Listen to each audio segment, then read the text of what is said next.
Yeah, welcome back to another episode of Talk Yo Talk with the Big Blue Crew Sports Network right here on Bigpatssportstalk, man. I am the moderator of this event and special host, Big Lou from G Nation Inside Sports, as we get ready to have the epic debate, Wednesday night debates on Talk Yo Talk with the Big Blue Crew Sports Network, man. The man, the myth, the legend, Miz, arguing that Bill Belichick could come in here and change this around, and the unpopular one, NYG22, arguing that Bill Belichick may be too old to reach some of these younger players. All right. Big Pat Sports Talk, of course, you know, where we talk our talk no matter what you thought. And we even have a special guest today, one of the new members of the Big Blue Crew Sports Network organization, your boy, Deception in the building, you heard? And can't forget the second newest member to the Big Blue Crew Sports Network. If you head down the turnpike and you're going to Quest Diagnostic Center or MetLife Stadium, you can't help but go by the TP way. You heard? Shout out to my boy. You know what I mean? And to the rest of the Big Blue Crew Sports Network who's busy holding down other streams or other endeavors for the network and for our future progress. Thank you guys for all your hard work. It don't go unnoticed. But without any further ado, man, let's get ready for that heated debate right here on Talk Your Talk with the Big Blue Crew Sports Network. You heard? Yeah.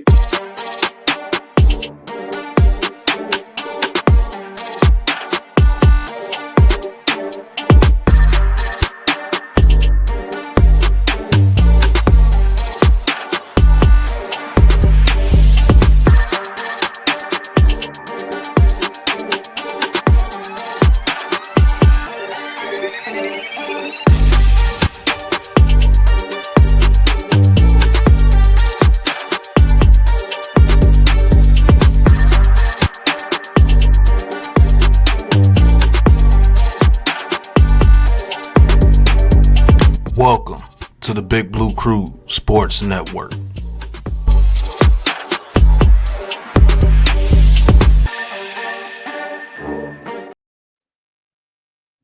Yeah. What's going on, fellas? How y'all feeling this hump day Wednesday evening, man? The day before Thanksgiving. Shout out to everybody. If I don't talk to you guys tomorrow, man, happy Thanksgiving to all the viewers. Happy Thanksgiving to everybody on the panel and everybody in the Big Blue Crew Sports Network, man. But what's going on with you fellas? Yo, doing good. What's going on? That is how you introduce the show.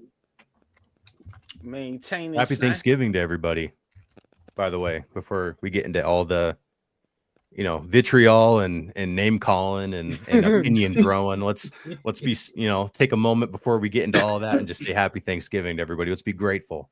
So yeah, definitely happy Thanksgiving. Absolutely. But I just wanna say this, y'all. Lou, that's how you introduce the show right there, yo. You ain't lying. That's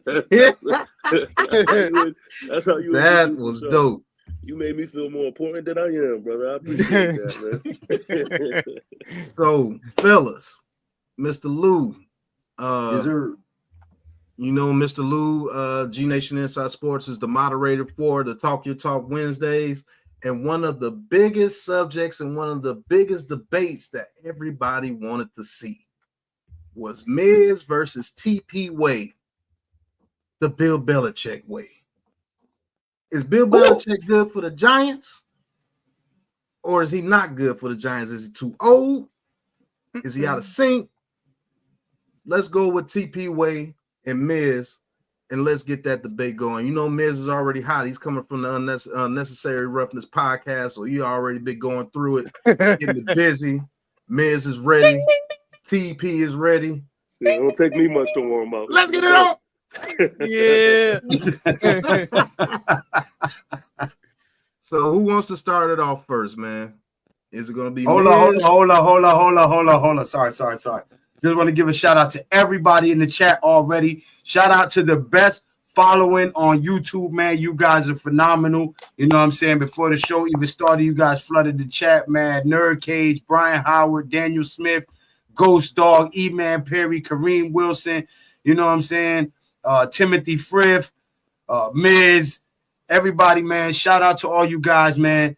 Give yourselves a happy Thanksgiving and a thumbs up, man. Thank you guys so much, man. But let's get right into it. Is Bill Belichick too old to reach the youth and develop a program here, or is he just the man for the job with the respect and the stature and all the accolades to go with it to turn this program around? Who's going to set it off first? Well, I'll say this. I know the last thing that was said from Miz was him making a statement saying that Bill Belichick can just walk in the locker room and he's going to be respected off top. And that's when I stepped in and I said, nah, that's not going to happen that way. It's not going to happen that way because we're talking from a perspective of at least everyone is on this panel, I believe, is, 30 and up? That's not the voice of that locker room right there. It just doesn't happen that way. They know Bill Belichick from stories that has been told to them. They don't know Bill Belichick the way we know Bill Belichick. And the way these youngins work these days, you have to show and prove them. And I'm not even here to say that it's gonna take them that much before us to say that Bill Belichick can just walk in the room and they're gonna instantly be like, oh, the respect is there. I just don't see it. Not even from sports, but in all angles, like we know that's just not the way. If we look in like rap music, for example, you know these dudes that is in hip hop now, they looking at dudes like Biggie and Pac and things like that. And when you ask them about them, these young dudes is like, listen, man, respectfully, I mean, that may be y'all goats, and I understand that, but we won't listen into that. We don't look at them in the same light. But I feel like that's the same thing that's going to be happening with these players and Bill Belichick. And so, that was kind of my mindset to it. I don't want to, overcook it, but that's pretty much my angle.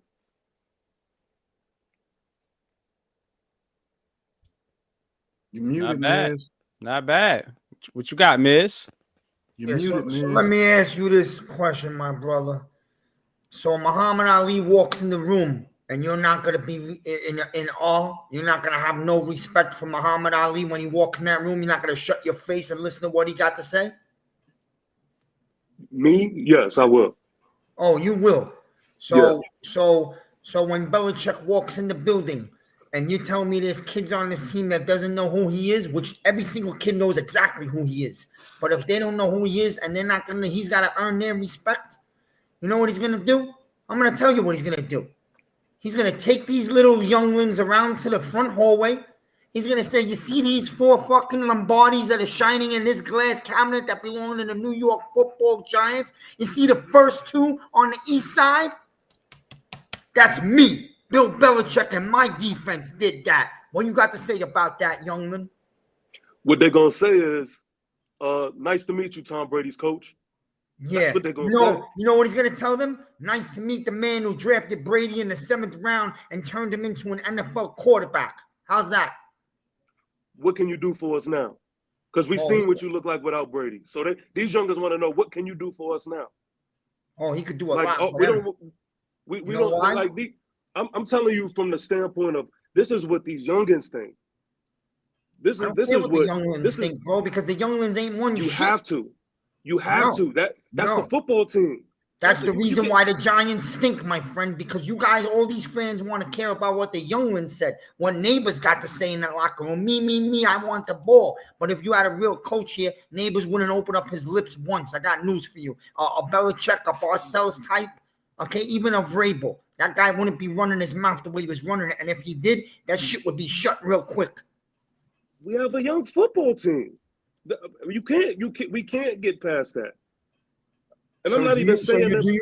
Do you think a young coordinator who has no history coaching in this league, we should do this again? We should bring in another young guy and we're going to experiment because he's going to understand the young kids today? Or do you want a man who's led warriors through some of the highest mountains in the world and walked away with shiny diamond rings? Who do you think is better for this organization right now, which happens to be the biggest mess in the league? I see what a disconnect is. This is what a disconnect is. See, what I'm trying to get you to understand is it's not the fact that you have someone like a Bill Belichick that's going into the locker room that I feel like he can't get the job done. What I'm saying is they're not going to respect him the way you're saying that they're going to respect him. They're not going to look at Bill Belichick the way we may look at him. I'm not saying that he can't come in here and he can't emphasize old school rules and it may turn this thing around. I'm not saying that that is impossible. But what I'm saying is if you don't have an understanding on how to reach these youngins and how to get to them so that you can turn this program around, then we just gonna be in the same position. But TP, you assume that Belichick can't reach out to these players. Like he doesn't know how to talk to them and show them things and teach these kids how to become professional NFL players. You're assuming this. You don't know that. But let me ask you something. How has the young Brian Dable been doing these last 2 years? Oh, of course. Horrible. I mean, that's the obvious. Let's get him up out of here. Right? So why would I want to try another young guy who's going to come out of Detroit, who has no history? He's going to come to New York and find out he does not have the weapons and players he had in Detroit. He does not play in a cozy dome on a carpet. It is not a happy fan base. You're going to deal with the pressure of New York City and the media. Why would I want another young coach that has no history come in here and be the head coach so he could fail again? Why won't I want a guy who's won 6 Super Bowls for the Patriots, 2 Super Bowls when he started with the New York Football Giants? He's also, in case people don't notice, he built the Cleveland Browns. He helped build that Browns team that moved over to Baltimore and won a Super Bowl 2 years later. That was partially his team, his defense. He scouted Ray Lewis when Ray Lewis was in school. People don't notice about Belichick. All they think about is Tom Brady. Yo, Tom Brady came in the league a fucking nobody, okay? And Belichick made him somebody. And then from there, Brady became great. I give him a lot of credit. He did it for himself. But if you watch Brady in the first 3 Super Bowls, he was an average game manager that relied on Belichick's defense and special teams to win 3 Super Bowls. And that's the facts. I want a man who's going to come in here and turn this shit show into a football program again. And there's not one better name in the world right now than Bill Belichick. Now, you want to tell me Vrabel because he's a younger Belichick type? I'm good with that. But still, you'll still be talking about somebody that came out of Belichick's pocket.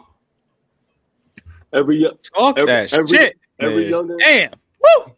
Every youngin that just heard that just said, yo, you talking about hits that happened in the 2090s. But like that's just the mindset. What have you done for us lately?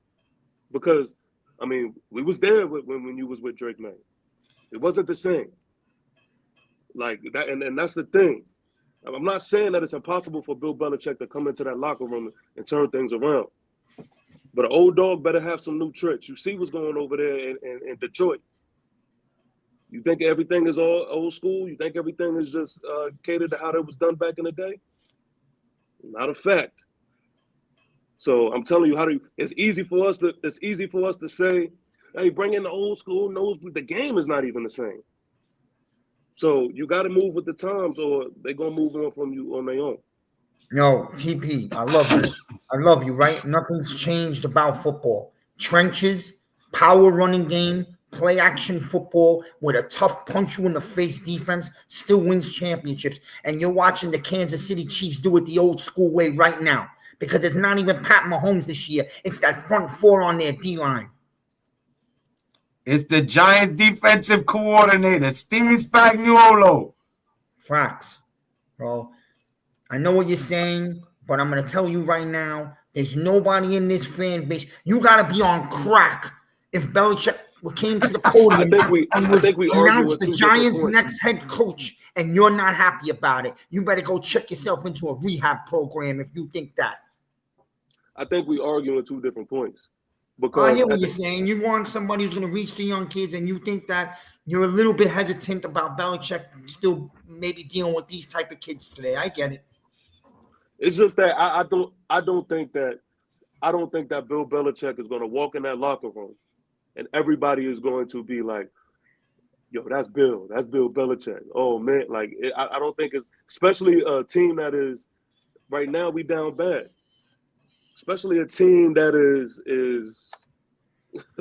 is beat up to his core. I think it's going to take somebody who was on a mission, someone who was inspired. Again, that's a whole nother element. We don't even know if Bill really want this shit no more. We don't even know if he's inspired. Like, the last thing I heard about Bill, he's on vacation with his 20-year-old shorty. And I'm saying 20-year-old to be nice. She might be younger. Like, hey, if that's not inspired, what is? Man, he's that's not inspiring him. That's inspiring him to retire. That's good for him sneaking out the window, my G, early in the morning. Like, okay, he's reinvigorated. There's a report today that already 5 or 6 teams have already reached out to Belichick, and some of them multiple times. So if you think he's not inspired and people are not interested, you're wrong. And the team that's really all over him is the Jacksonville Jaguars, because they're talking about handing him the keys to everything. So, hey, we'll see. Man, imagine watching Bill Belichick on the sideline in that red Giants old school 80s starter jacket. You can't tell me you wouldn't get excited about something like that. And I'll tell you, the conversation isn't whether or not we'd want Bill Belichick to be the Giants head coach. It's whether or not he's going to resonate with the players. But if he comes in here and he's not resonating with some people, that's probably a good thing, because the Giants haven't had a winning culture in 10, 12 years. So if he's coming in here, he's going to get rid of all the cancerous players that are in this locker room, people that aren't buying into the system, people that aren't giving 100% effort. And when you bring in someone like Belichick, he's obviously going to have say on who we bring in the draft and in free agency. He's going to bring in his kind of players. Belichick knows how to build a culture. He knows how to bring in people that are going to fulfill his vision. And I think that Belichick's vision is still going to work in the NFL today. And obviously you need to pair him with a decent quarterback, which is what we're going to be doing in this following offseason. We're going to be getting, either Shadur Sanders or Cam Ward. And I think he can work with either one of those guys, especially Shadur Sanders. Can I chime in for a bit? Yeah. One thing to what you said just now is Bill Belichick is gonna draft a quarterback. No, the fuck we talking about Bill Belichick here, bro. Like, no, I get it. He gonna do what the hell he want to do. Point number two is, real quick. Point number 2 is, if you're hiring Bill Belichick, the caveat is why a lot of teams are not really that interested or weren't interested in him last year is because he wants full control. He wants to be the GM and the coach. I don't think that works, bro. Not at his age anyway. The other point with Bill Belichick is, again, Bill Belichick is the one that sold you Joe Judge and Brian freaking Dable. Straight up. He sold you 2 lemons. And now you want to go back to the same dealership and buy the Rolls Royce. No, bro. No. I'm done, man. No, you're not going back to get the lemons, MYG. We're going back to get the lemon machine. You're not going to get the lemons. Yeah, the lemon machine, right. You're going to get the machine, my brother. You're going to get the lemon tree. You're not getting an individual lemon. Here's the thing, and I'm not even advocating that we even bring in Bill Belichick. I mean, I'd be happy if we did. Me either. It's a fun debate. This is just a fun talking point. But my point is, it's better than talking about how bad we're getting our ass beat. Sorry, deception. Continue. No, I'm just saying, like, we haven't had a culture in this organization for several years. Since Coughlin, since he walked off of that stage after giving his press conference as he was fired, speech, and then walked right even past though he John was fired. Mara. Man, you could tell the energy in that, and he took the heart and soul of the Giants with him when that whole exchange happened. Now, if you want a culture, I'd much rather bring in. It doesn't have to be something where you're anticipating him being the coach for the next 5-10 years, because that's not going to happen. But you can bring him in here. He can set the foundation, and then you can hand off the reins to somebody else. Yep. Yeah, exactly. I knew deception belonged here with us. You need someone like Bill Belichick in this building to hold people accountable. Watching, I don't know if you guys watched the Dynasty documentary that basically went through Tom Brady and Bill Belichick, that whole Patriots era. Yeah.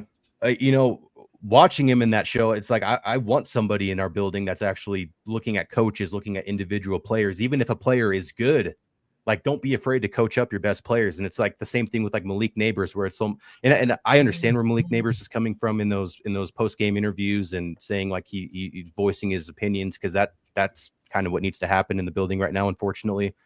But it's almost like the Giants are like handling him with fucking kid gloves. And it's like they're showing preferential treatment to certain players. And, you know, the whole mantra of like, I don't care when you were drafted or how much you're getting paid, we're putting the best players on the field. I don't see that. I feel like they definitely play favorites. And I don't think this team is smart, tough, or dependable. What they've been selling us ever since they've been here. And I think Bill Belichick, say what you want about him, say that the game has changed. I don't believe football's changed. I believe that football is won by a strong defense, strong offensive line, and a strong running game. And that's it. And I think you can get that with Bill Belichick. And if you're saying he's not going to draft a quarterback, that's fine. But we obviously need to get a quarterback. I mean, look at the quarterbacks that are going to be available in free agency. We can dissect that and see if any of those guys would be fitting what Bill Belichick would want to do with his scheme. But what you have to realize is we get a lot of Bill Belichick, like coaching tree coaches would go places and then they would fail. But Bill Belichick would stay the same. His team would always remain disciplined and prepared. If you bring in Bill Belichick, it's not like we're bringing in one of his disciples. No, we're bringing in the guy that made all of those false disciples and you know, made everybody else look good around him. That's like a once in a generation head coach. And if we can bring him in here for the next 2-3 years, I would be all for it. Is essential. All for it. Yo, can I say something real quick, fellas? Hell to the no. No, go ahead. All right. But there's pros and cons to everything. There was some very good arguments about Mr. Bill Belichick. I love what Deception just said. I love what Miz was saying. And I actually see what TP Way is saying. There's pros and cons to every decision, but you have to weigh out those pros and cons. And if there's more pros, you kind of want to kind of see if that decision would be good for your franchise. Now, the things that we know about this franchise now is that we're young and dumb. We're undisciplined, unmotivated, and just don't know how to win. People talk about how old Bill Belichick is, and he might have lost the game and lost the times, but remember, he's still one of the only coaches that's ever beaten Patrick Mahomes. As far as the playoffs, he beat him in the playoffs, AFC Championship game. You know what I'm saying? That was a younger Mahomes. I get it. But he's still one of the only coaches out there to beat Mahomes, and Andy Reid and Steve Spagnuolo. He's one of the only coaches that's done it. Him and Sean McVay and the Bengals coach. Sean McVay beat him in the Super Bowl, but Bill Belichick halted that Chiefs team before they went on their run. He was the one that was like, no, I'm going to get mine first, and then you can have yours after everything is done. Will Bill Belichick make this team disciplined? I believe he can. I believe Bill Belichick is everything that you will want in a coach as far as being a CEO head coach and being the coach that could get these guys disciplined. Does he know how to put players in positions to succeed? Hell yeah, he does. You got people like Mike Vrabel, who we talk about being a head coach. He wasn't an outstanding linebacker, but he played very well in the Belichick. It's the same guy that got Troy Brown to be a good receiver and a decent slot cornerback. The same guy that got Teddy Bruschi out there. Is Teddy Bruschi some outstanding athlete? No. Go to those Patriots teams and you'll find out that a lot of those players weren't great players. They were just a good team. Now, did he have people like Gronkowski, who was a Hall of Famer? Yes. Did he have Brady, who was a Hall of Famer? Yes. Those are all good qualities. And like Miz said, those two Lombardis to the east side, got Bill Belichick's name written all over it. And he was a disciple of Bill Parcells. You know what I'm saying? So those are some of the good qualities that you could get with Bill Belichick. And believe it or not, he's New York Giants, believe it or not. He's New York. He was the same guy that got Lawrence Taylor to be like, oh, he was the one calling those defensive plays? Okay, I'm with it. You know what I'm saying? And the game has not passed anybody by because all the top teams that run the ball, they're winning in the league right now. The Ravens, the Chiefs, the 49ers when they're healthy, the Eagles, the Lions. Study the teams. Don't just say, oh, the Lions are putting up a bunch of points, so they must be passing the ball all day. No. They run that ball with those 2 running backs, and that's how they get the party started. Then they start hitting you with a Amon-Ra St. Brown. And guess who's the coach of them? Another Giants disciple in Dan Campbell. Who's what? Very tough, very organized, gets those players disciplined. They know what to do. They know what to do in certain spots. So that, even if it's only for 2 to 3 years, that's something that this team needs. Just because he's a young coach doesn't mean that he'll be able to, relate to the players, because maybe he's just young, just as young as dumb as the damn players that's on the team, and he don't know what's going on. Now the cons, I think that's really one of the only cons you could really say about Bill Belichick coming here is his age. And for one, he does not know how to draft a quarterback after Tom Brady. Is the same guy that got Billy Zappi, Mac Jones. I think those are the 2 quarterbacks he drafted. He's not good at drafting at all. I mean, Mac Jones was rookie of the year, wasn't he? He was rookie of the year. And then when they brought Joe Judge and that's when he went off the rails. I want to stay on course to the actual topic, because I feel like we definitely roll rated like to something different. Because now I feel like the conversation and the debate is about whether we think Bill Belichick can get the job done in his age, and whether young or old coach or whatever. And I think this whole basis of my argument was the fact that I don't believe that Bill Belichick is going to walk in the room and just gain a respect from players that's in the locker room. I don't think that's how it works. So, no head coach, excuse me, sorry, but no head coach in the NFL is just going to walk into any locker room and automatically garner the respect of the players. But when you have a guy who is as esteemed and as decorated and brings as many titles and accolades and history with him, the players are a little softened and a little easier to listen to what he has to say and give him more of a chance than they would just a Joe Blow coming from such and such. He does command more of a respect walking into the room off gate than most coaches. We all have to agree on that. Right. Age or no age. But based off I don't think Bill Belichick is an example of that. Like maybe a Mike Tomlin or maybe Campbell, but I just don't think Bill Belichick is look like that in the lights of these younger players. Let me ask you this, TP. Oh, go ahead. Go finish your statement, then I want to ask you something. My bad. No, I was just saying, like, we're talking about players that you could see when they putting out these team content videos that they don't even know what a Walkman is. Like, these dudes, we got to remember these dudes are young. And, when Miz argues the point and saying, like, who cares about what the youngest thinking? It's like, you got to care because that's what this team Those are people playing for your team, right?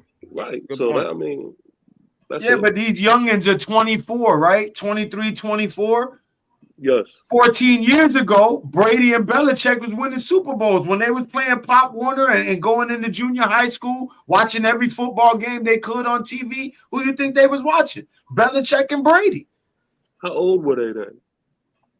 If they 24, 25 now, they was 12 around then. Watching Belichick and Brady. Again, people grow up watching different players. It's not. Real quick. They grow up watching different players, but 12, 13 years ago, who was the people winning Super Bowls?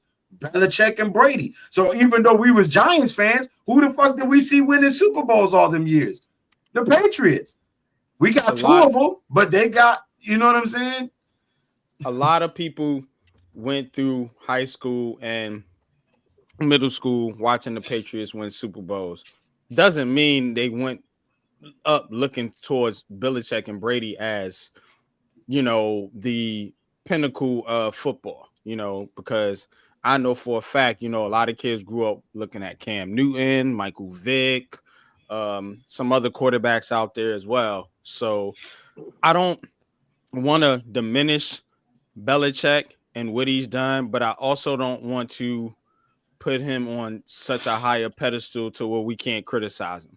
It's a reason he got fired from the Patriots. You know what I'm saying? Yeah. It's a reason why he didn't get picked up last year when he was one of the best coaches supposedly out there on the market and didn't get a job. So again, Belichick ain't all rosy in to me, you know, at this point in his career, because again, Giants and Giants fans are always looking for the leftovers. They're always looking for the scraps. They're always looking for someone to come in that's been used and abused. And hey, well, we'll take them because guess what? We're down and out and we're desperate. You know, I don't want to be that squad, to be honest with you. You know what I'm saying? Belichick would have worked here maybe 5 or 10 years ago. Right now in 2024, I don't think so, bro. But y'all got it. So let me ask TP Way and MYG, who are totally against it. I'm not even going to say totally against it, but just don't think it would be a good idea. What do you think these players do think of Bill Belichick? That's a good question to ask. What do you think people think of Bill Belichick right now? What do you think these young guys think of him? And YG, give me a second. You go ahead and answer that first, bro. To be honest with you, I don't want to sound ignorant or like an asshole, but I really don't give a shit because it's a lot. It's a lot of it is about, we're talking about the respect aspect, you know. But again, Belichick has also got to come in here and get the Giants above 15.8, well, 6 points a game or whatever the hell it is. This guy is averaging. And from the telltale signs of his tree and the people that's been brought in here and his final couple years with the Patriots when Tom Brady left, offense just ain't his, that ain't really his cup of tea. So to me, honestly, it is one factor to say the respect, but what is he bringing to on the football field? You see what I'm saying? It's more to this thing. You know, there's a lot of different factors. Bill Belichick, respected head coach, and I'm gonna land the plane real quick. Respected head coach, you know, Hall of Famer. But is this the coach you want to lead your Giants into the future, or you just want to revisit the past? Because that's what it seems like a lot of Giants fans want to do. Go ahead. To answer your question, I think they look at Bill Belichick as, oh, I heard of that guy. That's what I think. Like I don't think that they have the same type of respect that we may have for Bill Belichick that they do. Again, when they think of the Patriots winning Super Bowls, I think as far as it goes for them is they know Tom Brady. I don't think that they are in the mindset to go, yo, we got Bill Belichick now. Man, he has done this. He's going to come in here. He's going to get us right, going to change. Like, I think they're hopeful for it. But I don't think that they look at Bill Belichick in that regard. I really don't. Well, can I ask you something, TP, just on that point? Yeah. When you say they're not going to look at Bill Belichick the same way that, you know, us fans look at Bill Belichick, and it's not going to resonate if you were to walk in the locker room, but as opposed to what other option would there be? Like, is there someone that you'd want the Giants to go get that you feel like would resonate with players and the players would respect first day walking into the locker room? Because I feel like it would almost be even ground no matter who's walking in that locker room, but I feel like Belichick would have the edge because he does have the history of the 6 Super Bowls. And is there anybody out there that's currently in the coaching market or someone that the Giants would be having their eye on that you feel like would be a better presence in that younger unit in the locker room? So that's a great question. So I think it's excellent question. 2 sides. I think it's 2 sides to it, right? To Lou's point, I don't think when it comes to the market, I don't think that there's coaches that will have that first day impact. I do think there are coaches out there where it's possible for like I said, I mentioned the Dan Campbell and Mike Tom. I think they know more about their pedigree and their style of coaching for them to have a certain level of respect. But as far as did anybody know who Dan Campbell was when he became the head coach of the Lions? Was he a household name? No, they know what he's doing now. I mean, they know him now, but when he first came in there, I mean, nobody knew who he was. Right, but that's what I'm saying. I don't think that. I don't see it that way. I don't think that the players look at it that way. Because I don't know if you heard the comment, but Miz was saying if Bill Belichick walks into that locker room, there's going to be this grand thing of respect. Oh, I see. No, I don't think that. I don't think that the players are going to see it that way. I don't. I mean, these youngins, real quick. I think these youngins, man. I think they have especially the stars or the youngins that think they are more than what they are. I think they have this big ego with them, and they have this show and prove type of mindset. And I think it's going to take more show and prove type of approach from coaches than just to walk in there for everybody to be right. What he was asking you was, do you have another coach in mind that you think would resonate more with these young players other than Bill Belichick? That's what he was asking you. Yeah. And then he said, then he added a caveat to it, which I forgot what the second part was, but go ahead.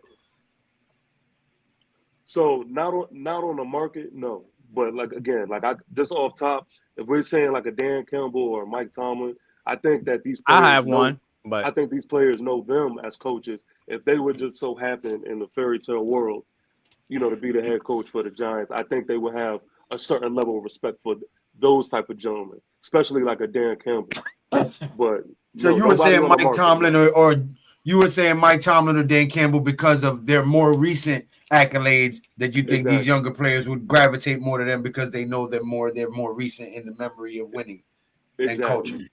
I know he'll be better than this guy.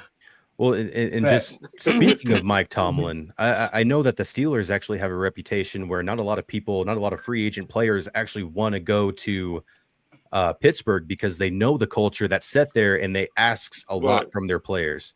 And so if you can bring in someone like Belichick, and a lot of players are going to be like, oh, I'm the star of this team. I'm not doing this. I'm not, doing these drills. I don't need to. It's like, well, then get out of the building because we don't need you here. We'll filter these guys out and actually bring in players that want to grow and work as a unit because that's the kind of culture that they've set with the Steelers.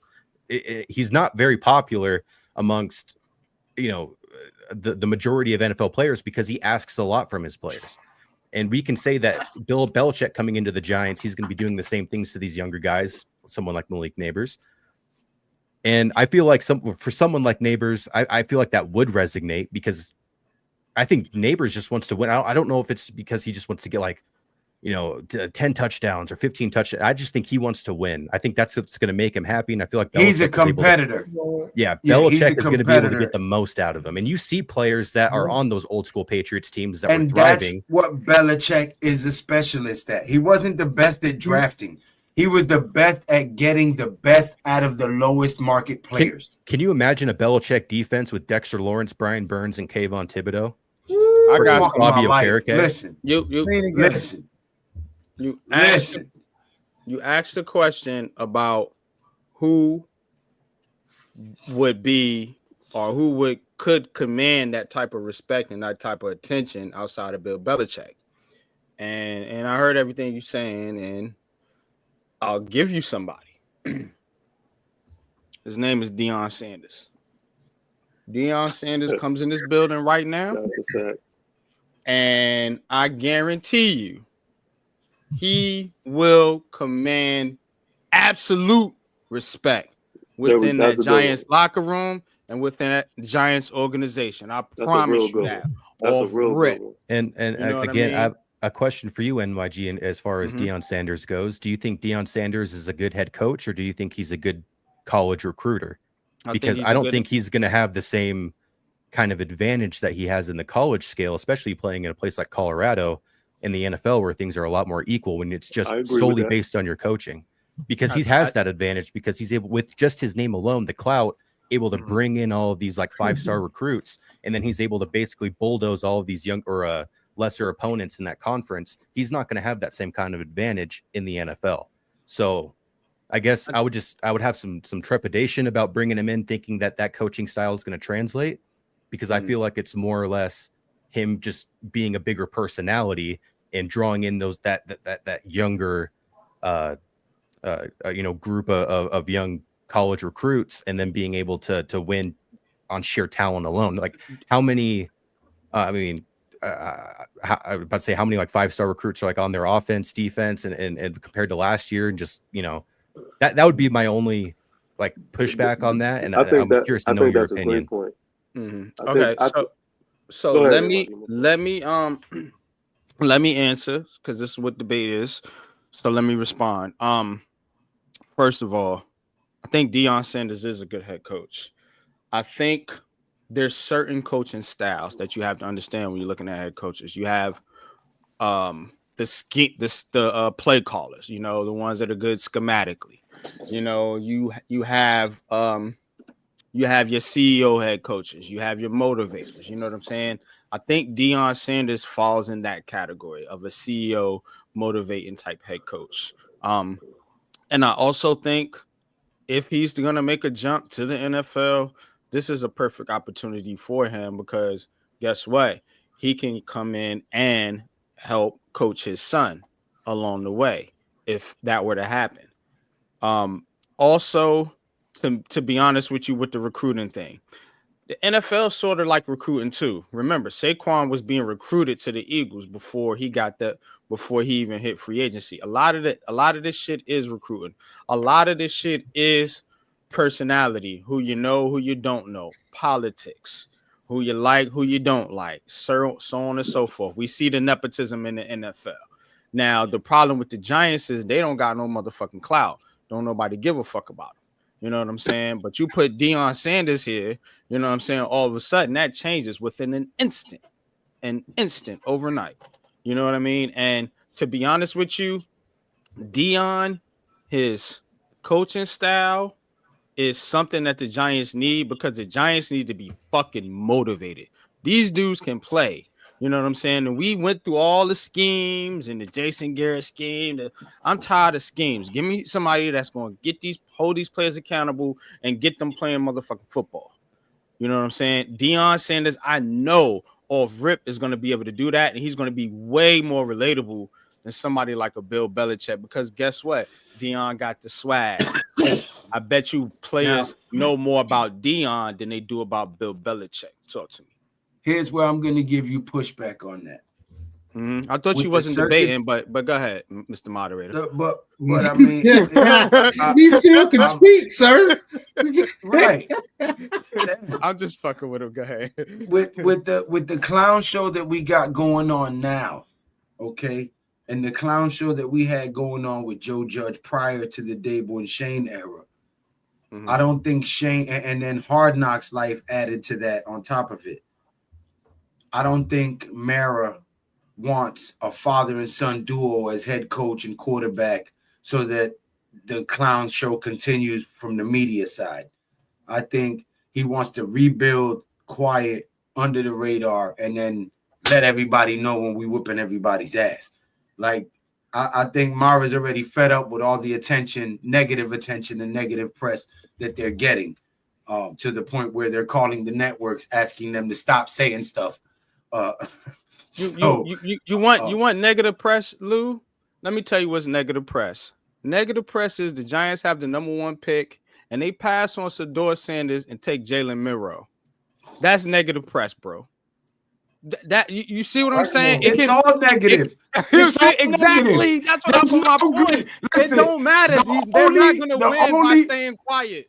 The only good scenario was to fire them last week so that they wouldn't at least ruin our Thanksgiving. That way we can all just miss the game because we knew that at least somebody was going to get hired to try to right the ship.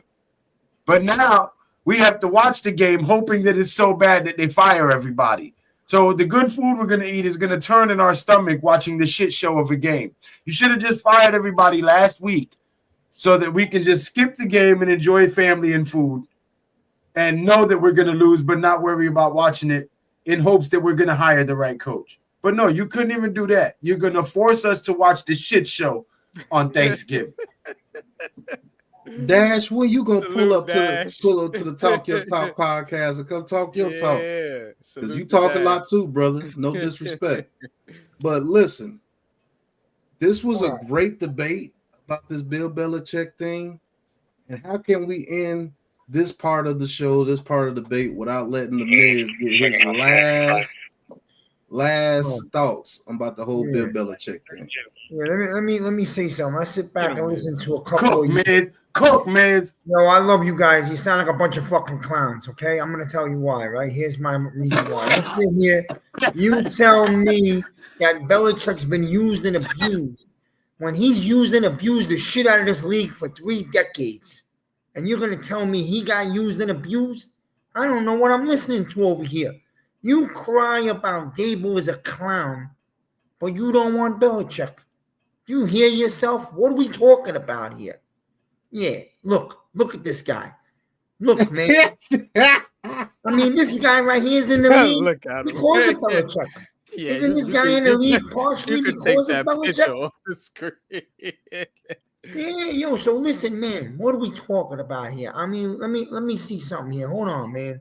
We're talking about the great Belichick, and you're telling me the little kids don't know who he is. Well, you get to fucking know him real damn fast. I promise you that. And if you don't like it, you'll be out of here. And when the Giants start treating the team and players the way they used to, instead of sucking up to them and being scared to discipline somebody, maybe the Giants become a football team again. How about that? How about that, man? So if Nabers says something, we better dance around him like we used to with Odell, right?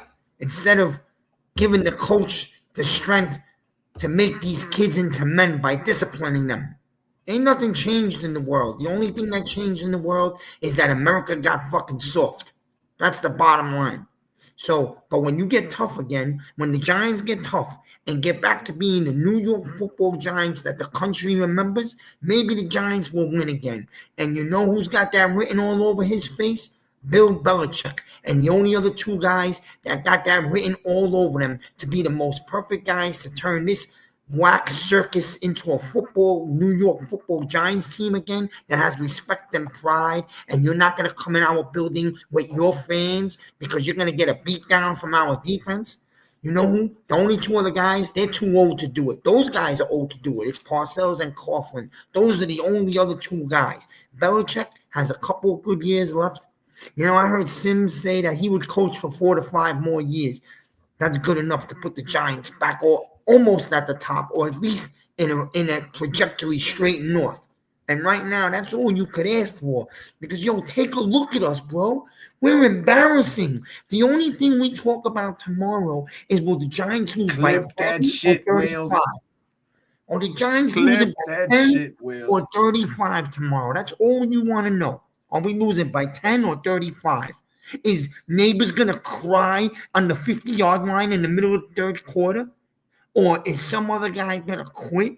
Who's quartering? Is it Locke or DeVito? Who gives a shit, bro? Are the Giants quitting or is the coach tanking? These are the questions that don't even watch the game tomorrow. There's no point, bro. It's embarrassing. So don't tell me, oh, I don't know about Belichick. Yo, Belichick is the greatest coach of all time. Yo, give me one of these young kids. I'll have a conversation with them. When Belichick walks in the locker room, I promise you this. 2 things. If Belichick walks in the locker, I don't know. Number 1, guys like Dexter Lawrence and Andrew Thomas and Kayvon Thibodeau and Burns, they're going to shut their faces and they're going to listen. And when those leaders listen, the rest of the kids are going to shut up and be in awe also. Because he'll be like, yo, you know who that is? That's fucking Bill Belichick, bro. He's won 6 rings and 2. Ain't nobody saying that. No, hold on. And number two, bro, and you guys could say whatever you want. We'll have this conversation. Yo, God willing, if that day came, because I would be so happy. His fan base would be so goddamn happy the day that he's introduced to the New York Football Giants again. And nobody could say no. You're going to be excited, and you're going to feel right away, yo, we're going to be a football team again. That's the bottom. All hail the New York Giants. New York Giants. Yeah. All right. Hey, so Miz gave his final thoughts on that subject. We went a little while on that subject. That was a hot topic. Thank you, TP Way. Thank you, Miz, Deception, everybody on that popular topic. But Lou, Hey, Miz called us a bunch of clowns. So guess what? Everybody got to go to the gulag. Looks like we got another one! On the ground!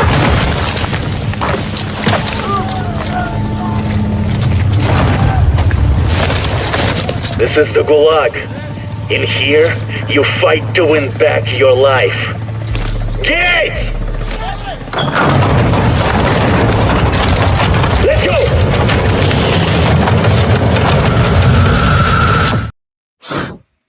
Deserve. Fellas, You fight to win back your life. Right. This broadcast is sponsored by Leather to the Face. Hey, we do Leather to the Face, all boxing and UFC events every Saturday night. Big Lou and Wales to New Jersey with the call on Leather to the Face. You know, I'm a special guest most of the time, come in and we throw some hands in the Leather to the Face, one of the most popular shows in sports entertainment. Guys, go watch that live every Saturday night, Leather to the Face, whether it's UFC or boxing. Hell, sometimes we do both. So y'all go watch that Leather to the Face every Saturday night. Tune in. Now, Lou, Yes, sir. Yes, sir. Mr. Moderator, somebody gonna have to battle me before this night is over because I've been itching. I've been in the background listening. What's the next topic that we have to where somebody can battle me? I'm putting myself up there, man. I'm not scared of anybody. Uh-oh. What's the next topic? All right. I got the next topic. Should Joe Schoen be fired solely for the mishandling of Saquon Barkley? After all the evidence has come out, now hearing Barkley say that they told him, you have to prove to us that somebody will sign you. And if you go out there and get something, bring it back. And if we feel you're worth it, we'll try to match it maybe. Is that a sign of disrespect to a player who's been the majority of their offense through their bad years, through their multiple coaching changes, when he's the face of the franchise, the majority of the reason that fans are here in seats, conducts himself with class, doesn't utter a bad word against the organization or the dysfunction of it, regardless of the mismanagement, the bad negotiations, and the way they try to make it seem like he really didn't want to be here. Him having to change management 3 times, trying to make sure he cemented a deal here because he said multiple times that he wanted to be a Giant for life. If you just take all the other mistakes that Joe Schoen made and just look at that one and peel the layers back and analyze how many opportunities there were for them to work this deal out, and it was clearly mismanaged from Joe Schoen's angle. Is that alone in itself reason to get rid of Joe Schoen? No. Okay, so who wants to battle? You want Who wants to step up? Who says say yes? no. Hold on. Okay. Put Alex in here if you want the real heated debate between Pat and Alex, because they both stand completely on opposite sides of this. So if you really want an argument, like Pat said, he's looking for the challenge, bring Alex in here from the Bronx. Alex, I'll challenge you. Do you want to come in on the show? I'll put the link in the chat. Yay or nay? And we will all be quiet except for Alex and Pat, and I will moderate to make sure nobody overtalks anybody. Rob Zero. Rob Zero. I think you're one of those guys too. Yep. Rob might want that smoke, Any one of you guys want to come up and give old Big Pat Sports Talk some smoke? We'll give you the floor. Because he was on my show earlier, and he said Joe Schoen should be fired for something, and anybody that wants to battle me on that. What was that, Alex? Yeah.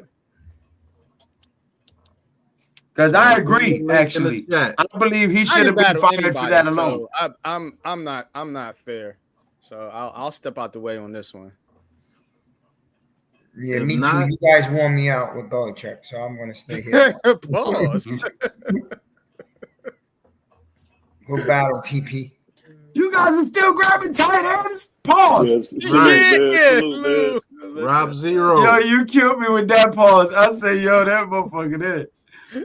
Rob Come on, Zero, the Alex. link is in the chat. Alex, the Come on, link is Rob. in the chat. We talk a lot in the Big Blue Crew Sports Network chat. Alex, I'm waiting to battle. Give me two. Well, look, while we waiting, can we say the question again so we can get an understanding? Should Joe Schoen be fired for the mishandling of Saquon Barkley alone? Barkley. Yeah, none of the other factors, just the Saquon Barkley alone. Okay, then I'm with NYG. I think no. I mean, you could just say in general because it all factors in, right? Mm-hmm. All right, fellas, what y'all Alex, I think Alex and Rob are on the Joe Schoen should be fired regardless. Oh yeah, facts. Situation. And I'm not 100% there, so I'm gonna say no. Deception. I didn't even know he was back there. My bad. No, it kicked me out. I tried to mess with something. I am of the same mindset. They both should be gone. Because Dash, if you want that too, come up and speak. I'm looking for a challenge. This is an open challenge. Somebody please come battle me, man. What side are you on, Pat? What side are you on? He said he want to battle, Dash. What you talking about, I'm son? on the side of no. You should, just in the vacuum of letting Saquon go, nothing else is being looked at. Okay, yeah, just how it was managed completely. No, I agree with that. Yeah. Can one of you guys come up here? Dash, Rob Zero. Yo, Snoop said he's backstage. He'll do it. Hey, we need a horn. Lou, like yeah. The horn of Gondor. Yo, I was thinking that when Lou was introducing us. Right. This is your time to come up and talk to Big Pat Sports Talk. Tell me on more around whatever you want to do. This is your time to come up here and speak. Yeah. Well, no, don't do that. I don't want it to turn into a name calling contest. I want it to be an actual debate. Yeah, actual. Yeah, but when you say that, some asshole will take it literally and come up here and step out of pocket. Nah, we talking about Rob, Dash, Alex. These are our friends. They cool. You see me grab somebody through the goddamn screen like this. So y'all finna make me battle Snarf. That's what you tell me. You're gonna make you battle Snarf. Well, guess what? Beat up on Snarf. Yeah. Well, guess what? Snarf. What's going on, Snarf? So, what's up, Mets? What do you feel about that question right there, Snarf? I guess it's me against my buddy Snarf. What's going on? This is what Snarf's up for. Just to be clear, should Joe Schoen be fired on just the solely alone on the mismanagement and mishandling of the Saquon Barkley situation? I'm going to be blunt. Yes, mostly because he's cut from the same cloth as Dable. He's a hypocrite. I mean, you say you want to – you clearly made it from the outset that you didn't want to build the offense around Barkley. And then you say you want to keep him based on and match the value that's put out to him by other teams, regardless if it's in division or not. And yet you cut him anyway? Maybe without giving him a counteroffer that's to his value stack, if not exceeded. That's on you. I get that's frugality rearing its head and trying to keep the budget intact as a means of keeping out of re-entering David Gettleman's cap hellscape, and that's fine and all, but still, you just reared the head of hypocrisy by letting him walk. Pause. Okay, Snarfington. So, in the beginning when Joe Schoen was here,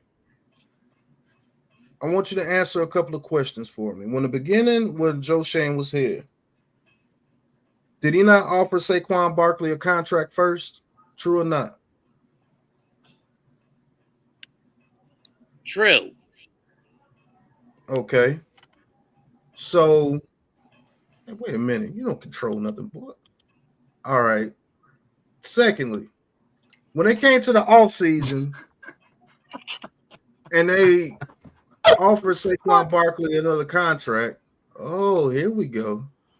Now I got two people to battle. That's what I'm talking about. I don't want no I'm always looking for a good fight. Live from Dash's studio.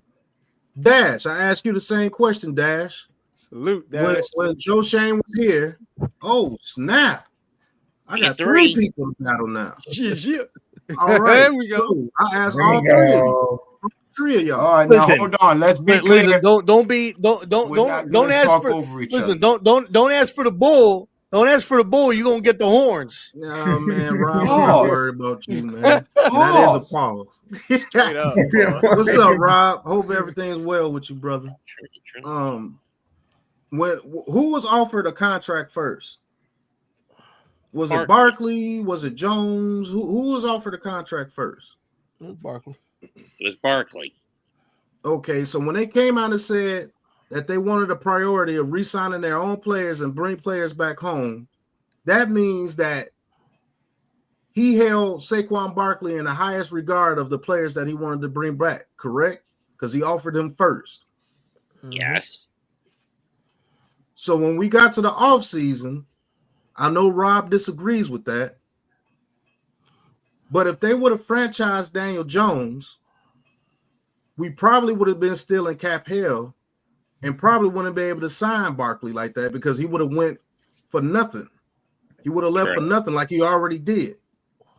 True. So without franchising Daniel Jones, they still offer Saquon Barkley how many contracts after that? I think 2 or 3. 2 or 3. 2. Okay. Are you blaming them for not getting the job done, or are we saying because?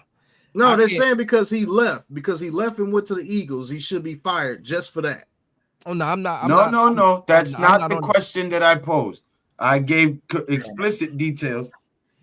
I said because of the way that he told him, we'll see what the market values you at, and if you even get an offer, then bring it back and we'll decide if we'll try to match it.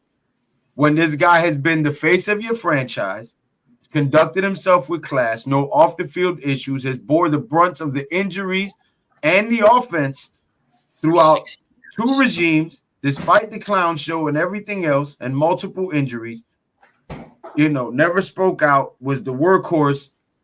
And then you treat him like that and tell him if you get an offer, like you might not even get an offer, basically. Like if you get an offer, we'll try to match it maybe if we feel you're worth what they think you're worth.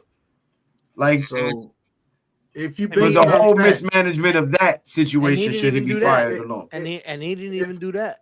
And if you base it off that, here's how I would look at it. If I have a player that's as big as Saquon Barkley is,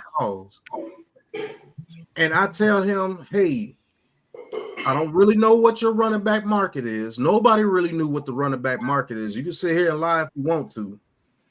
Nobody knew what the running back market was. So if I tell that player, if I want to sign him back, Christian McCaffrey had just got 16-something million. That was way before then. That was way before then. That was like 2 or 3 years earlier. And you've seen people like Derrick Henry only got 1 year, 10 million. You know what I'm saying? People like Swift, who came off a career season, got what, 8 million per.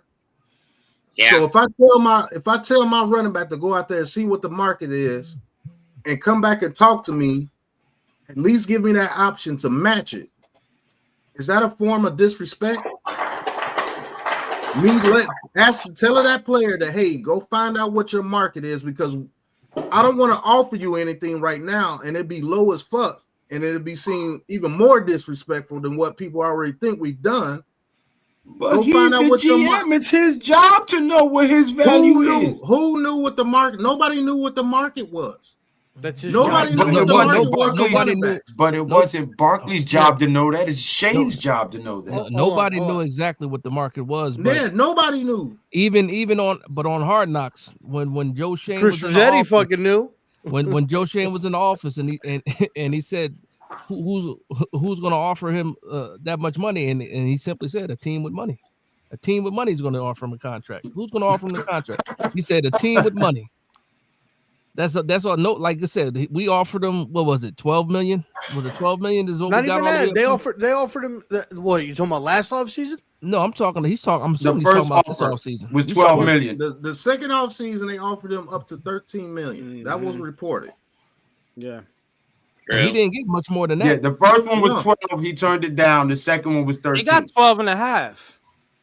Yeah, he got 12 and a half from the Eagles. He just got more guaranteed money. Nobody knew the market. I got pumped because I actually at the time I actually agreed with not paying Saquon Barkley, right? I want to fire Shane for other reasons. Outside of that, it just compiles with what Saquon is doing right now. Let me ask y'all something about Saquon, and I put this out on Twitter earlier. So if we bring back Saquon, right? No, just no. If we go into this year, and we end up 6 and 11, or 7 and 10, somewhere around that, because Saquon is running us to wins, like everybody was saying. Well, is it worth the contract that you would have had to pay him, and then you're still in no man's land when it comes to the quarterback position? I was gonna say I'm not.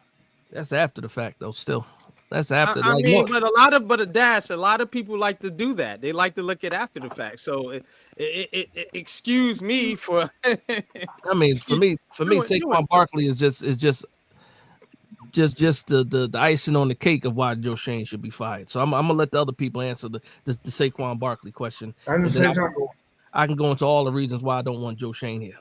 I'm not going to get in this debate. I'm just going to listen. I'm not getting a debate, but I did want to say something right before Mac already said it, but I was going to say it also. Forget about the market, bro. Pay a guy a little more than the market if you feel he's worth that to you. Make your own market is what I'm saying. But anyway, go ahead. Go debate. Look, when it comes to the Barkley situation, right, it's deeper than just the player and the position. So when you're a GM, you've got to identify the players on your roster and understanding the leadership that you have with the player. Right now, with Barkley not being here, same situation as last year. This team was not this way last year, and that's due to the lack of leadership with Dexter Lawrence. That's due to the fact Andrew Thomas isn't playing right now. Those types of things. Barkley brought a leadership to the locker room that kept people and the players engaged and brought out the best in the players. And so that's a misunderstanding or mismanagement of the leadership that you've got in the building, and you let that go. Now, he made an offer after the 2022 year. Barkley wanted to bet on himself, rightfully so. He had a very good year. He wanted to bet on himself, thought he was going to get more. After the 2022 season is a little bit skewed because there wasn't really a lot of running backs that were available. The top three running backs and Jacobs, Pollard, and Barkley were all tagged. Miles Sanders is not even in the same caliber. Maybe you could say he's just under Marcus Pollard or Tony Pollard, excuse me. Maybe him and Tony Pollard are the same, but he's not on the level of a Josh Jacobs or a Saquon Barkley. And then so now fast forward to this year, like you were trying to get him for like $6-7 million under what you were offering him, well under what you were offering him last year. And you told him over the phone, go test free agency and then come back to me. Tell Ed Barry to come back to me. Great day to be Ed Barry. Come back to me or whatever. And Joe never even batted an eye, never even looked, all right, hey, let me run some numbers. Let me see. It was just, now we're out. Like, so you never planned on making an offer. You grilled Barkley on the phone and you like, oh, you're going to give us a chance.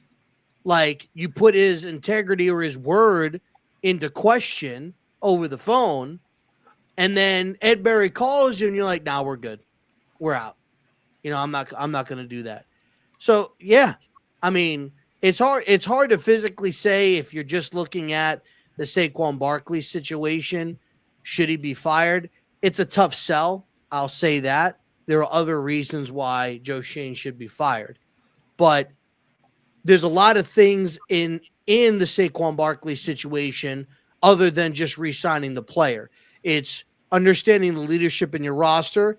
It's communication with agency. It's communication with the player. It's understanding the market. It's not altering Understand what that player means to your team. Exactly. And it's also, you got to understand where you are. You got to understand where you are as an organization. They tied Barkley and Jones together. So you need to keep those two together.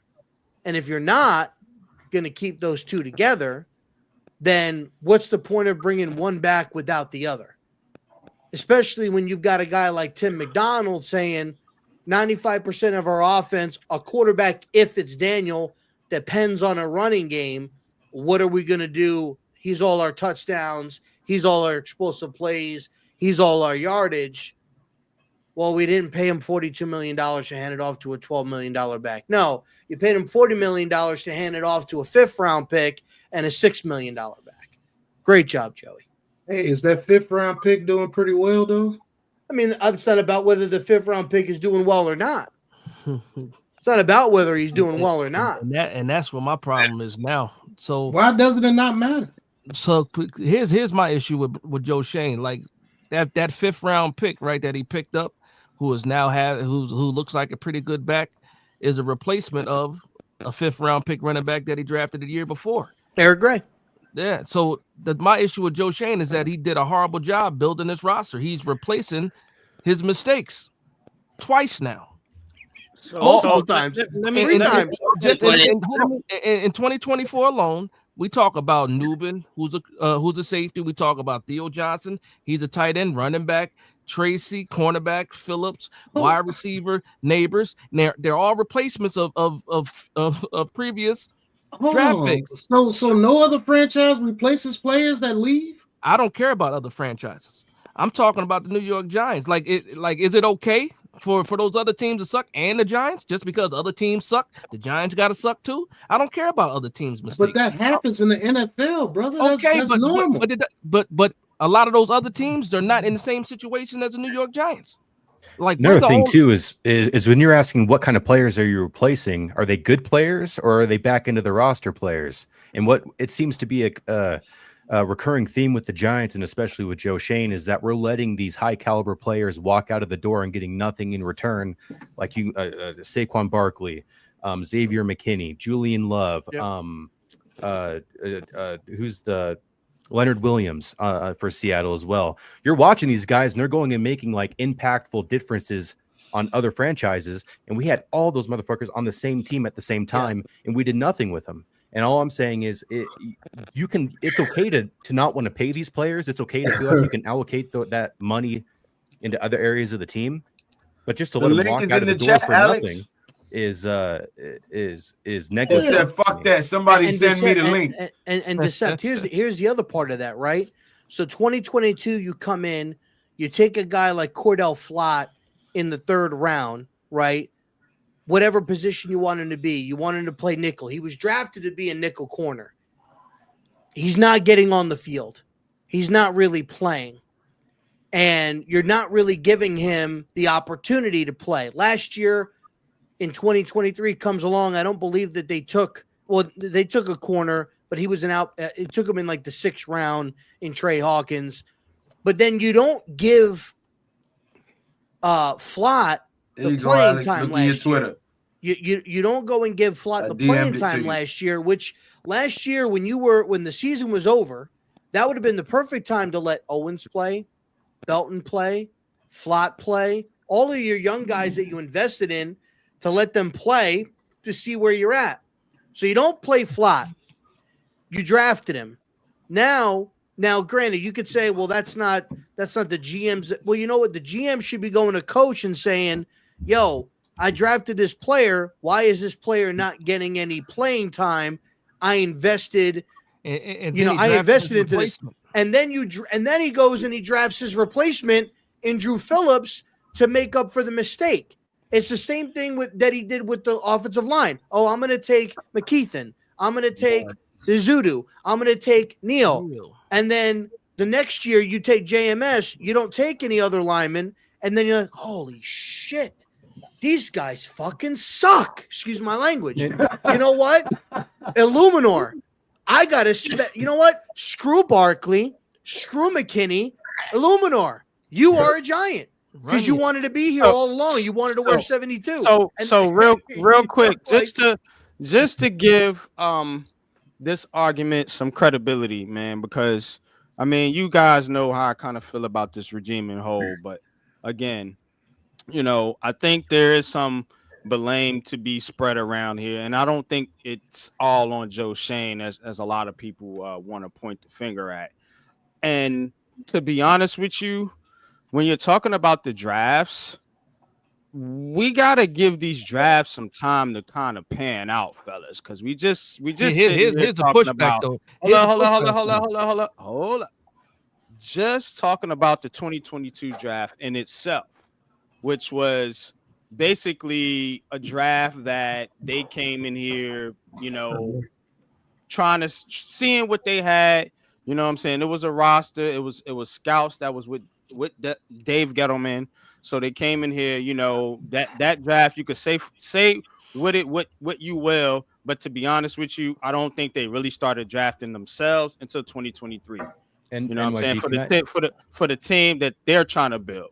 Okay, so that's one thing. So if you take the 23 draft and the 24 draft, you know, you can go through those drafts and pick and see where you got hits and misses at.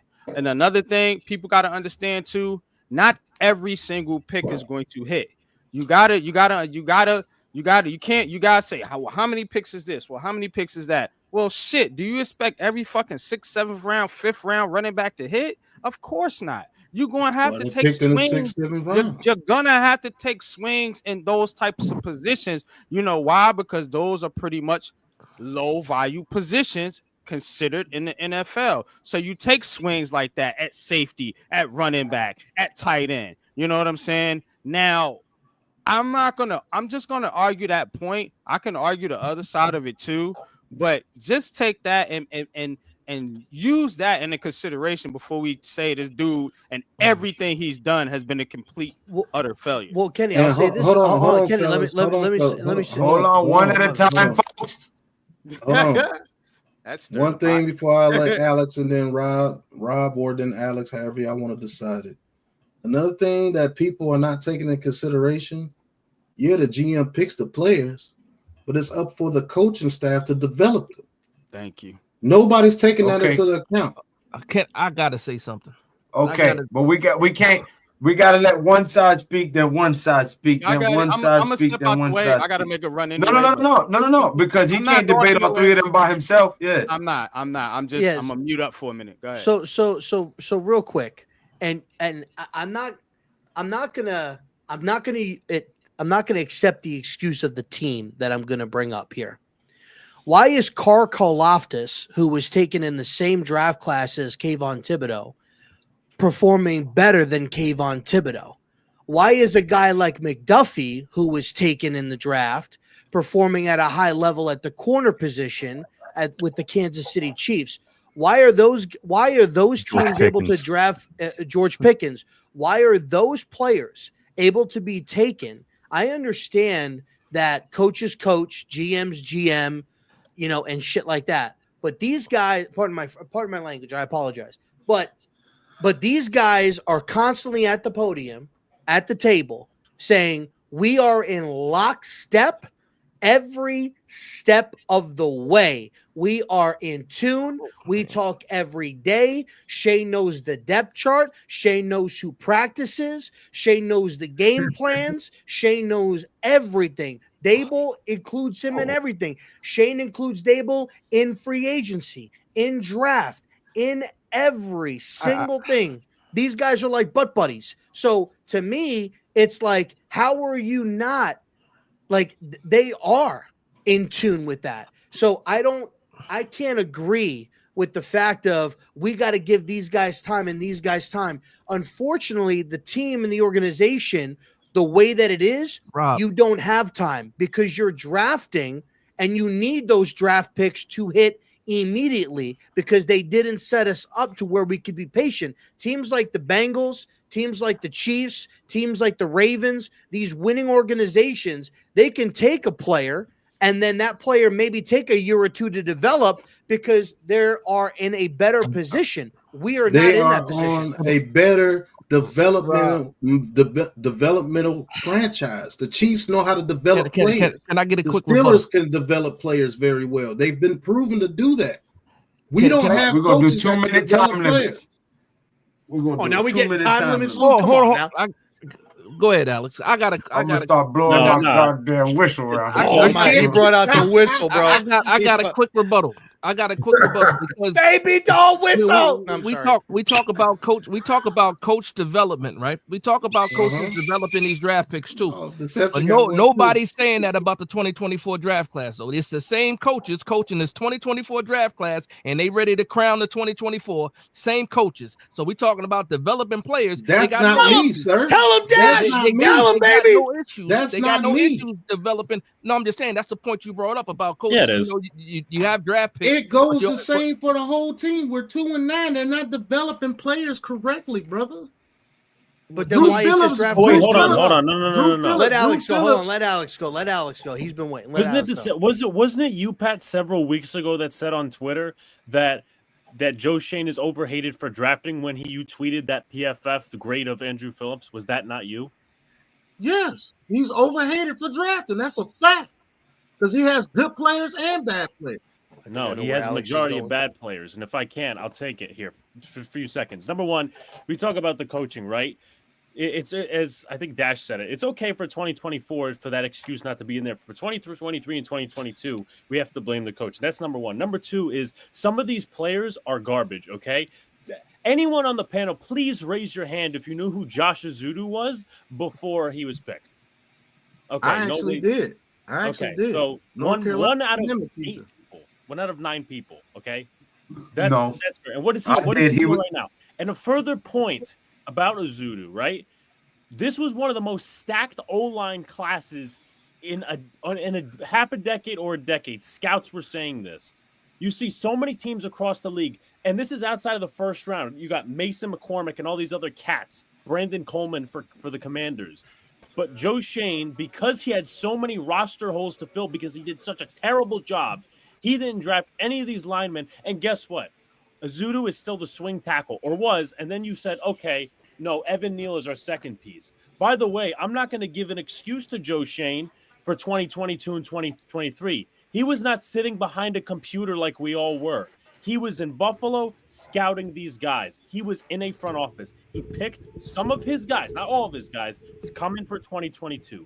That draft class stinks. 2023 draft class stinks. And that's where the excuse, if you want to put one in, it's left, right? Banks isn't working out. That is also due to coaching. I'm not going to downplay that shit. John Michael Schmitz. John Michael Schmitz is not that bad. What do you mean? He's decent for a second. We're talking second round pick. He's an average center.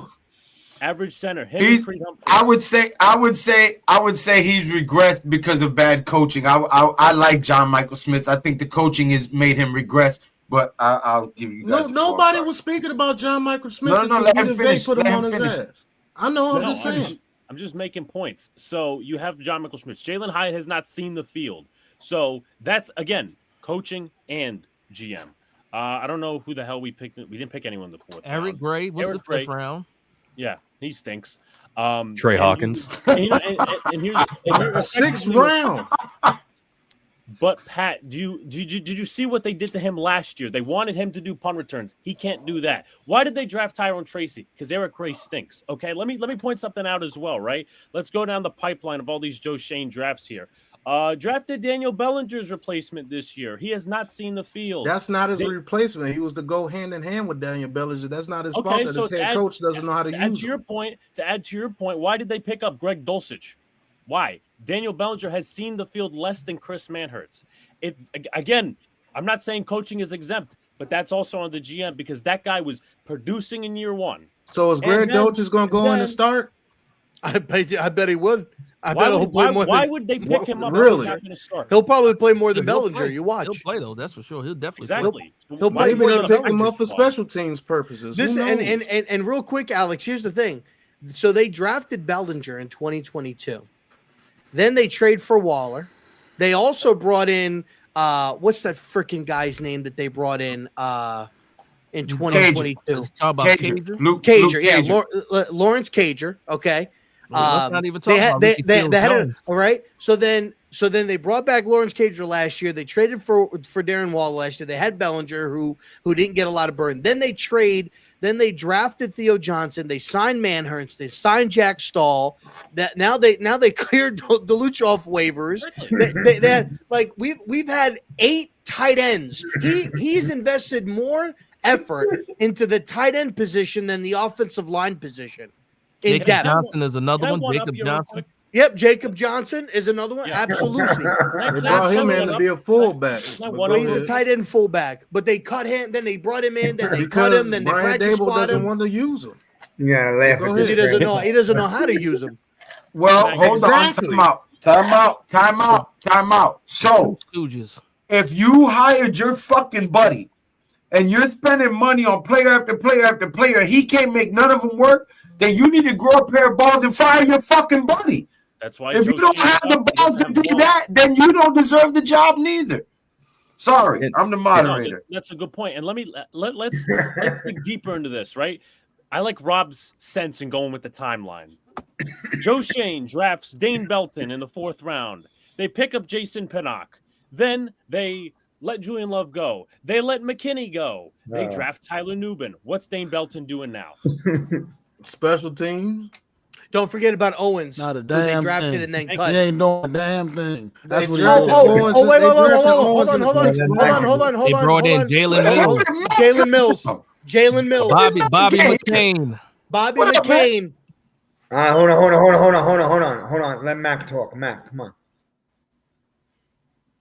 Mac. I mean, look, I've been listening to y'all for a minute, man. It's just Joe Schoen got to go. It's no defense for Joe Schoen right now. Tell him, Mac. The sake y'all was talking about the Saquon Barkley thing, that just put the shit that puts everything over the top. My thing is, I've been saying it for years. All this market value shit, that's a bogus argument.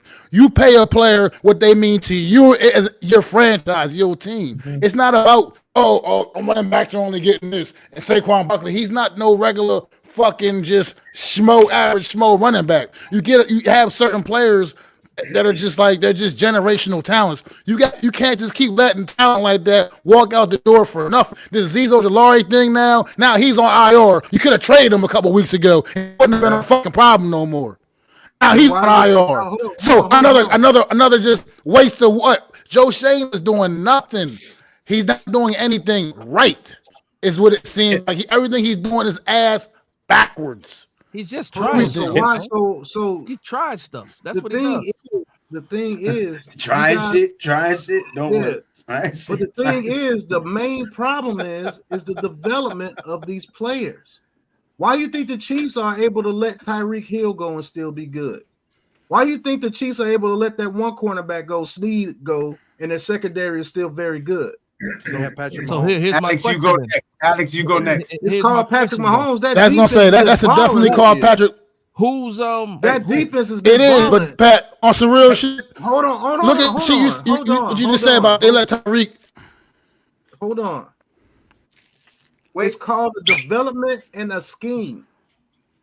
If that defense falls apart for the Chiefs because they let certain players go, I don't care how good Patrick Mahomes is. He's not going to beat everybody 50-49. All right, let Mac rebut. Of the players. When you develop, not beating everybody 50-49. When you develop good players, you can rotate them like anything that you want to because you have somebody right back there in place of them to replace them. Good players are let go from teams every year. So every year. Problem the coaching? If the problem's the coaching, I could have swore the GM hired the coach. Yeah. If you want to fault Joe Schoen for that, that's absolutely a fact. And how about this? How about this, Pat? How about this, all, Pat? all the roads lead back to Joe Schoen. And Mac, I got you, Mac. So all of these defensive players that they brought in for Wink Martindale and what he wanted to do. And guess what? Hold on.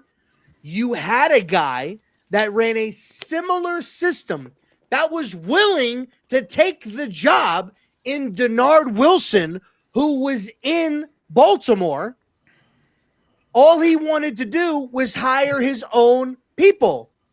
The GM and the head coach said, absolutely freaking not. How much do you think that was? And he said, I'm going to Tennessee. And he signed with Tennessee. How much do you think that was, Dabo or Joe Schoen? Because I think it was both. I think it was both. If Dabo was on board, I guarantee you that dude would have been here. Dabo is a guy that can't work. They're in lockstep. I think it was both of them. I think that they both did not want it. A good GM is going to be in lockstep with his head coach. He's not going to say, "Hey, fuck what you talking about. I'm just going to bring this guy over here." But if the head coach is wrong, the GM got to be the one that corrects the head coach because he's in charge. If you have a head coach, brother, that's already there and has already been under contract with you, you're not going to go against the head coach or bringing somebody in unless you're just going to fire the head coach. You mean hold on. One second. You mean hold on, Big Dash. You mean the GM? You mean the GM that got on the headset? Everybody, time out. All right, now the argument just killed itself. Now I'm gonna tell you why. The GM has got to be in lockstep with the head coach. We all agree that the head coach has got to be fired. We all agree that the general manager has made ample mistakes. So if they're in lockstep coming in, they have to be in lockstep going the fuck out. We need to just hire a new GM and a new head coach. That's a fact. And start anew. I don't think there's this any is argument. not Lou, you know what you need to put on, Rob. You need to put him in the bathroom. Put him in the bathroom, both of them. Yeah, put him in the fucking bathroom. Put him in the fucking bathroom. I don't want his face looking at my dice. Put him in the fucking bathroom. Right. I think you guys think that. I think you guys think that I'm advocating for Joe Schoen to be here or something. That's not the case. No. Should he be fired solely for Saquon Barkley's mismanagement? That was the debate. But the thing is when a good GM, he's always going to be in lockstep with his head coach. Now, if you want to destroy Joe Schoen for some of his picks and some of the moronic decisions that's been made, I guarantee you most of that shit is coming from Brian Dabo. But that's not true for every organization. Hold on. That's how good organizations are ran just like that. No, yes, because the Eagles fired Doug Peterson. They weren't in lockstep. Okay. That was the GM saying, okay, Doug Peterson, you're not getting the job done. You want to blame Joe Schoen for that? You have absolutely. But they were in absolute lockstep the year they won. I know until he saw, hey, look, your vision is ass, and I can't handle this. I'm gonna fire you before I get fired. Okay, but so how does that not work for the Giants? Hey, Pepsi, cut the check. I drink Pepsi every night on this damn stream, and y'all ain't sent me a dime yet. Cut the motherfucking check. You heard? If you would let me finish. If the GM and head coach are in lockstep, remember, these are two dudes who are just getting a new job, and they're best friends. You see what I'm saying? You guys are absolutely right. Joe Schoen should be fired for not seeing what the fuck Brian Dabo really is. He can't coach. He can't develop players. His decisions are bootleg. You see what I'm saying? He's trying to do everything that he wants, that Brian Dabo tells him he needs. That's what a GM does. Alex goes. So, are you expecting him to fire his best friend in year 2? After year 2? I'm not. But that's on Joe Schoen. That's absolutely correct. Some of the moves that they made has been head scratchers too. I totally agree with that. But what I'm telling you is, if this head coach would actually develop the players that he's asking them for, you wouldn't even be talking about Joe Schoen right now. You really think Joe Schoen drafted Jalen Hyatt without Brian Dabo's word? He's not the one that's putting people out there on the field. He's not making the scheme. He's not the one putting the players on the field. That's Dabo's decisions. That's Dabo's decision to put freaking Azudu and keep him at left tackle instead of letting him play guard where he's supposed to be. He had freaking McKeithen playing right tackle. Peps, if you cut the check, you will never see a Coca-Cola on any of these streams with the Big Blue Crew Sports Network, because we don't play that shit. You heard? Cut the check. Right. This is a Coca-Cola product, and I will Get to the gulag with you, Rob Zero. Right. To the gulag. I get exactly what you're saying. I'm getting exactly what you're saying, but maybe sometimes you do draft good players, but your head coach ain't shit and can't develop them, and they look sorry. That's why when they go to other teams, they ball out.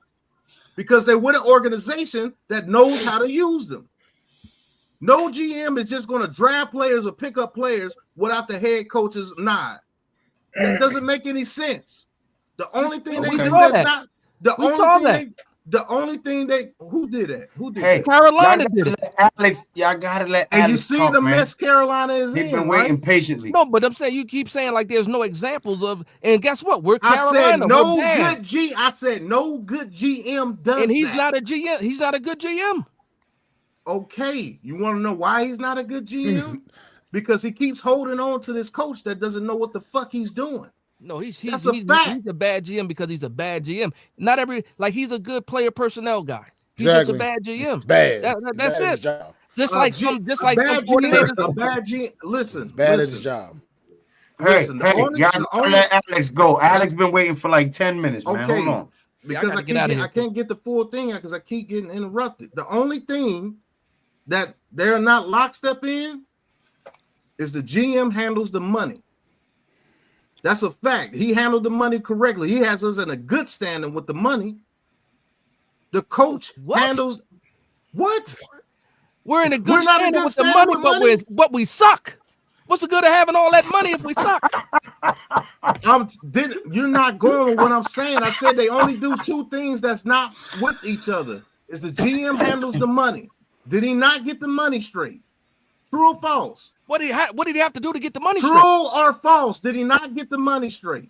False. I'm going to say false. No. He got the money straight, but the team ain't I'm going to say false because we have gone in to the last two seasons with quarters, pennies, and dimes rolled up, going to the bank trying to cash it in. No team wants to go into the season I'm sorry. with $40 or $50 million of cap room, brother. I'm sorry, Pat. I'm sorry, but on this one, I have to step in.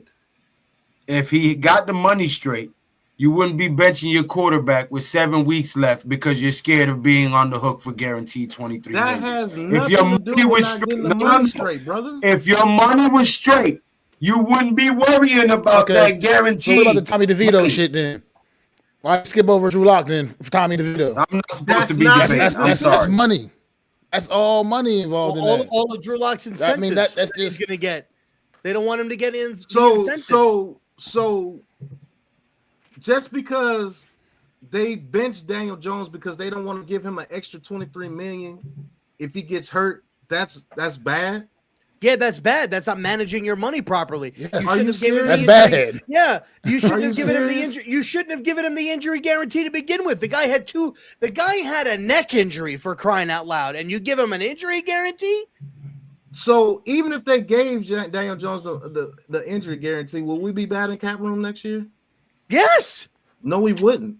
Yes, we would. We wouldn't. We would still have over $40 million in cap. Yeah, but the reason hold on, Dash. If I'm not mistaken, we only have like $38 million in cap space next year with like 30 players under contract. You gotta get like 20 some, almost 30 players in here. And they're still going to have to move money around on AT, on Burns, on these other contracts. If he got the money straight, why was he restructuring contracts this offseason? He restructured the contract all season to give him more money during the season. But if he's good with why money, did he need more money? Pat? Exactly. Everybody does that. Exactly. What are you talking about? Are the Chiefs restructuring a contract? Because they had all their players already set. How about the Bills? Did the Bills go in there restructuring anybody's contract? The Bills got rid of all their top players to get the money. But are they going? Okay, fine. How about Carolina? I don't think they restructured any type of contract money this year. How about How about this? Hold on. How about this? Even the Eagles and the Cowboys, who fans said were running out of money, they didn't even restructure anybody. They gave Dak a big contract. They gave Dak money. He didn't have to restructure Andrew Thomas if he didn't want to. But I'm saying Giants fans were saying, "Oh, the Eagles, they're not going to be good. They're running out of money. Dallas, they're running out of money." They didn't restructure one gosh darn freaking player. It hasn't hit them yet. You can't win that argument at all because the main point is he restructured contracts because he needed more money. Exactly. That's like there's no who? In order to maneuver within the season. Bro, that's just the way he likes to do things. Pat, when I was on here, when I was just on here, and it's recorded, when I was just on here last time, you said that he restructured Darren Waller just to sign the draft class. If you're good with money, you don't need to do that. What are you talking about? They were bad in cap room during that time. In 23, they were in the red. That was last year. They were still in the red. What are you talking about? What? Oh, come on. Pat, bro. So you mean to tell me after all the shit Gettleman did right before 2022, he was supposed to be out of it in 1 year? We were at it. He got out of it in 1 year. You realize, hold on. You realize after the 2022 season, Pat, we had $80+ million in available cap space.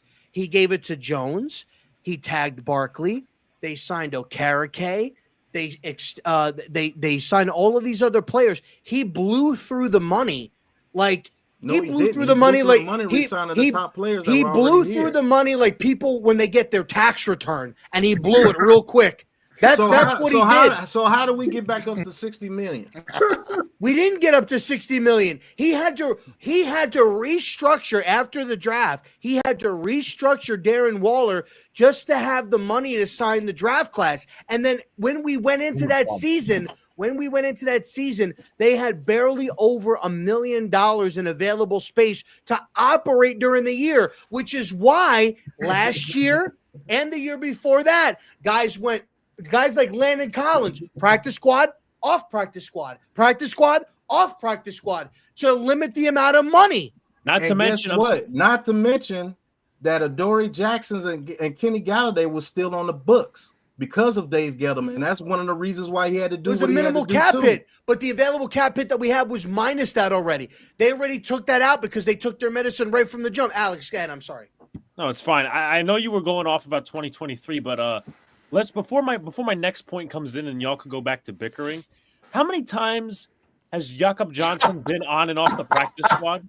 4 times. How many times? Yeah, thank you, Rob. How many times did we cut and sign Carter Coughlin before the year? 3 times. How many times did we fuck around with 51 or 52 guys within the first 3 weeks of the season? 4 times. Thank you. So that's number one. Number two. So what does that have to do with fucking up the money? Because he didn't have enough money to have a full roster. We went into games with 51 and 52 players. Because that's what Dabo wanted. We got plenty of cap space to sign anybody we wanted to. Bro. So okay. So hold on. Even if that's true, hold on, Pat. Hold on. I gotta go. So even if that's true, Pat, even if they. Him listening to Dable, that's what Dable wants. Him listening to Dable and not correcting Dable makes him a bad GM. Like, what? He's a bad GM at the end of the day. He's just bad. I'm not saying that he's not a bad GM. I'm saying he got the money straight to where we can be able to do things in off seasons. He did that. You can't take that away from him. Yeah, where's that money spent though? Where's that money spent? That's not the argument. The argument was, did he not get the money back to where we are able to do things in off seasons? True or false? False. Yeah. Where do you spend the money? So we won't be able to do anything this off season because we have no cap room to do it. We only have like $36 million in cap space. No, we will have over $60 million. No, stop. That's not true. Yes, it is. They're going to have to restructure. All right. If you guys you don't want to believe me, that's fine. Hold on. I believe they're over 60. That's I believe they're over 60 million, Rob. No. My point is he's talking about money keeping in line and that stuff. That's fine, but who cares about whether money is kept in line if it's not being spent properly? That's number one. Number two, that was not the argument, though, Alex. That wasn't the argument. He's just making a point. Ahead. Hold on. That's number one. Number two is since this was a debate topic before, and it still kind of lands in now. Since you're talking about, well, the GM has to be in lockstep with the coach. I don't want to hear any more about, oh, well, the player, it's because I heard mostly when I was arguing or in this debate that, oh, player development. I don't want to hear that anymore, because if you're saying the GM and head coach are in lockstep, then I don't need to hear that excuse. I could hear player development, but I could also hear who picked the coach, because guess what? If we're going to fall into that same argument, then Gettleman and Judge were in lockstep, and he didn't do free agency or draft well, and Gettleman is out of a job, and Joe Judge is no longer here. Therefore, that's a fact. That's a fact. I'm not disagreeing with that. The point is, did he not get the money straight? And this is showing you right here, the team will have 61 million in cap space.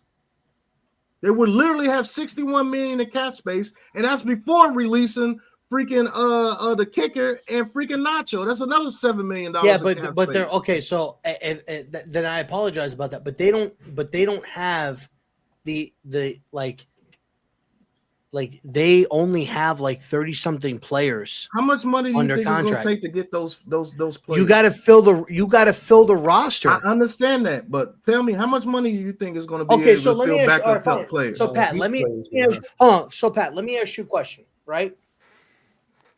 If they're planning on going ahead and let's just say they're going to draft a quarterback, but they want to go ahead and they want to sign a bridge guy, right? Some of the bridge guys that are out there, you're going to pay anywhere from $10 to $15 million for that bridge.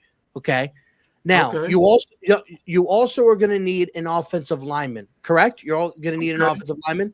If you want to get a guys that are available, some guys that we talked about that are free agents, Trey Smith. There you go, Drew. Trey Smith. I sent it to you, Drew. From the Chiefs.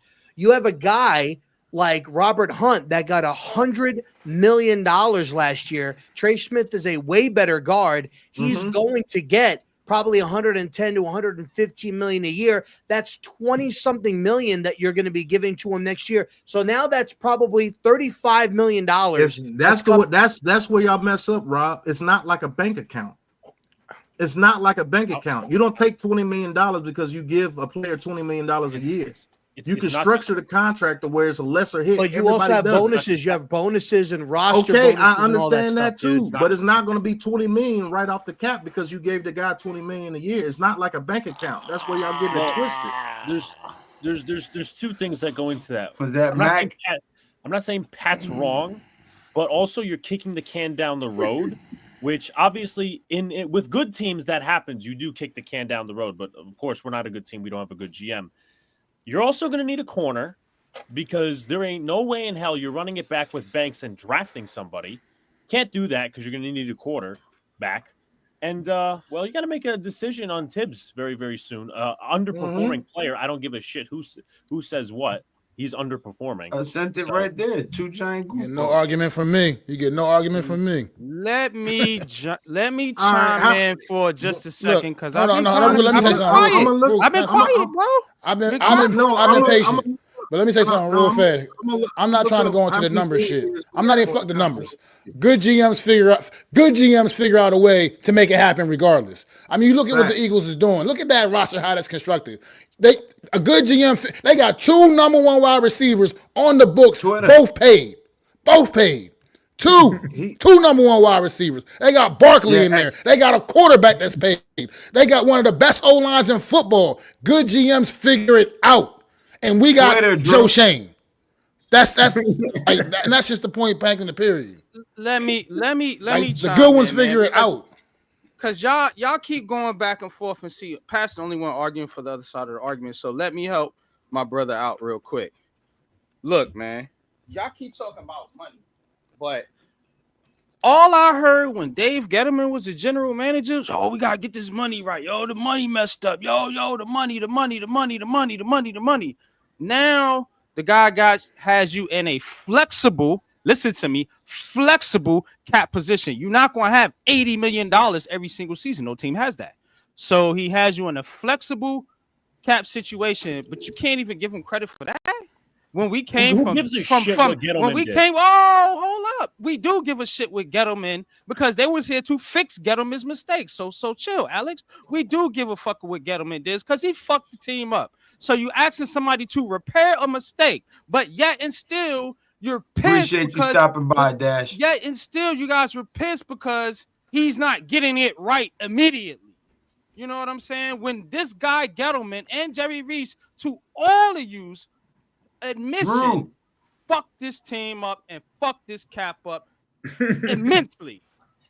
Thank you. And we have no void. Hold on. Another thing I want to say, because everybody's like, oh, he's kicking the can down the road. No, he's not. Nobody has any void years on their contract. Nobody has. Leonard Williams did. Leonard Williams had void, which we still have to pay, by the way. They're gone. That's not hurting what we got right They now. still no, they still have to pay Leonard Williams this offseason because of a void year. I understand that, but that doesn't have us in cap hell. We're cap fluid. All right, fine. Look, said. let me appease. But that was my only argument. I understand, but let me appease this then, right? If you're saying that these guys rectified the cap problem, right? So then you have a rectified cap issue. You've had 30 plus draft picks that you've had in the last 3 seasons, and you are at the bottom of your fucking division. Excuse my language. So I'm sorry, but that right there, if you fix the cap, right? We'll say you fix the cap, made it flexible, like Kenny just said. You've gone through 3 draft classes, and they are and you could argue they are worse than 2022 now than what they were when they took over. And that 2022 roster, 90% of that roster was Gettleman's. 90% of that roster was Gettleman's. The only free agents that they brought in was Mark Lewinsky. They had a rookie draft class, but not every one of those rookies were really playing that year. McFadden played, Bellinger played, Neal played, but then he got hurt.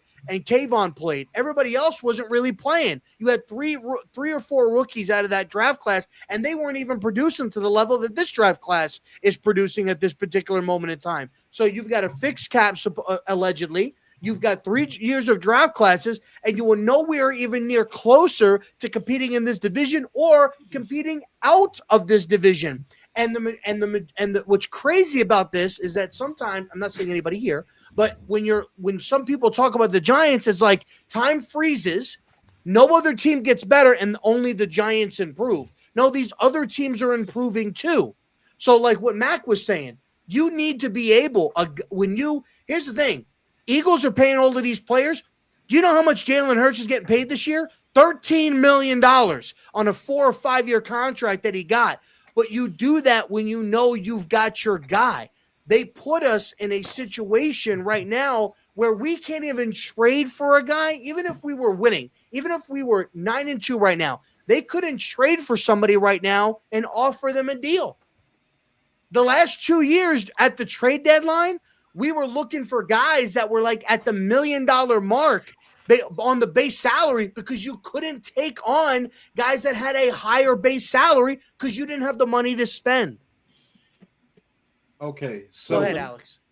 I just want to say one thing, and I want to get out of here. Question. Go ahead. Okay, so number one, let's add on to Rob's point real quick. Why are the Eagles so successful? Because they draft well, right? We don't draft well. That's number one. Number two, we need to stop with this. While it's partially, there we go.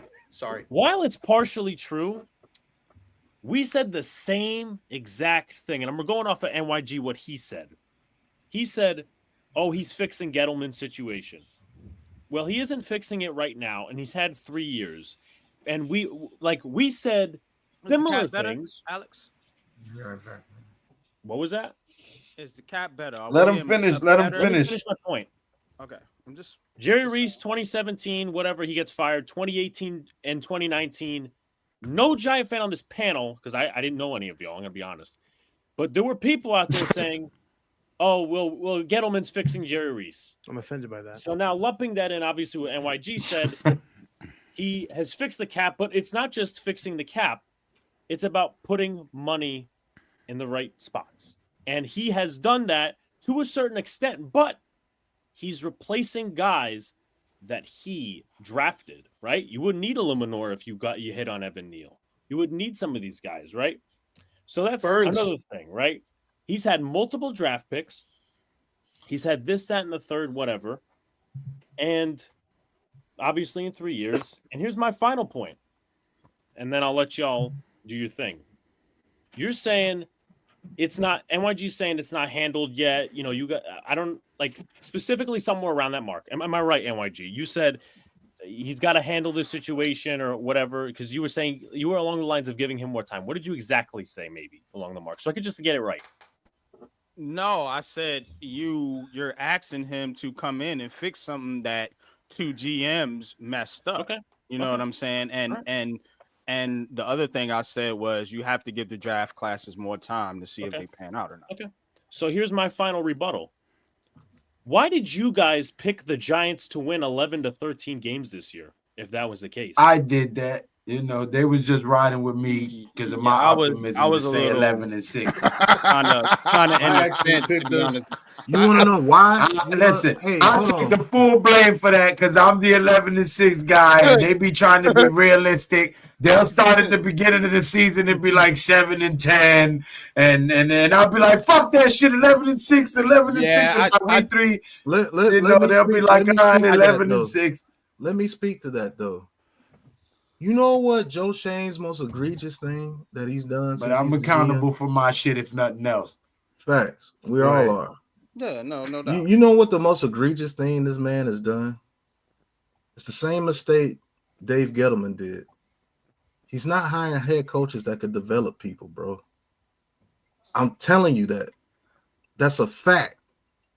Because this team, to be honest with you, in 2022, if they would have kept building on what they were doing in 2022 instead of letting Dabo take over everything and put it in his own system.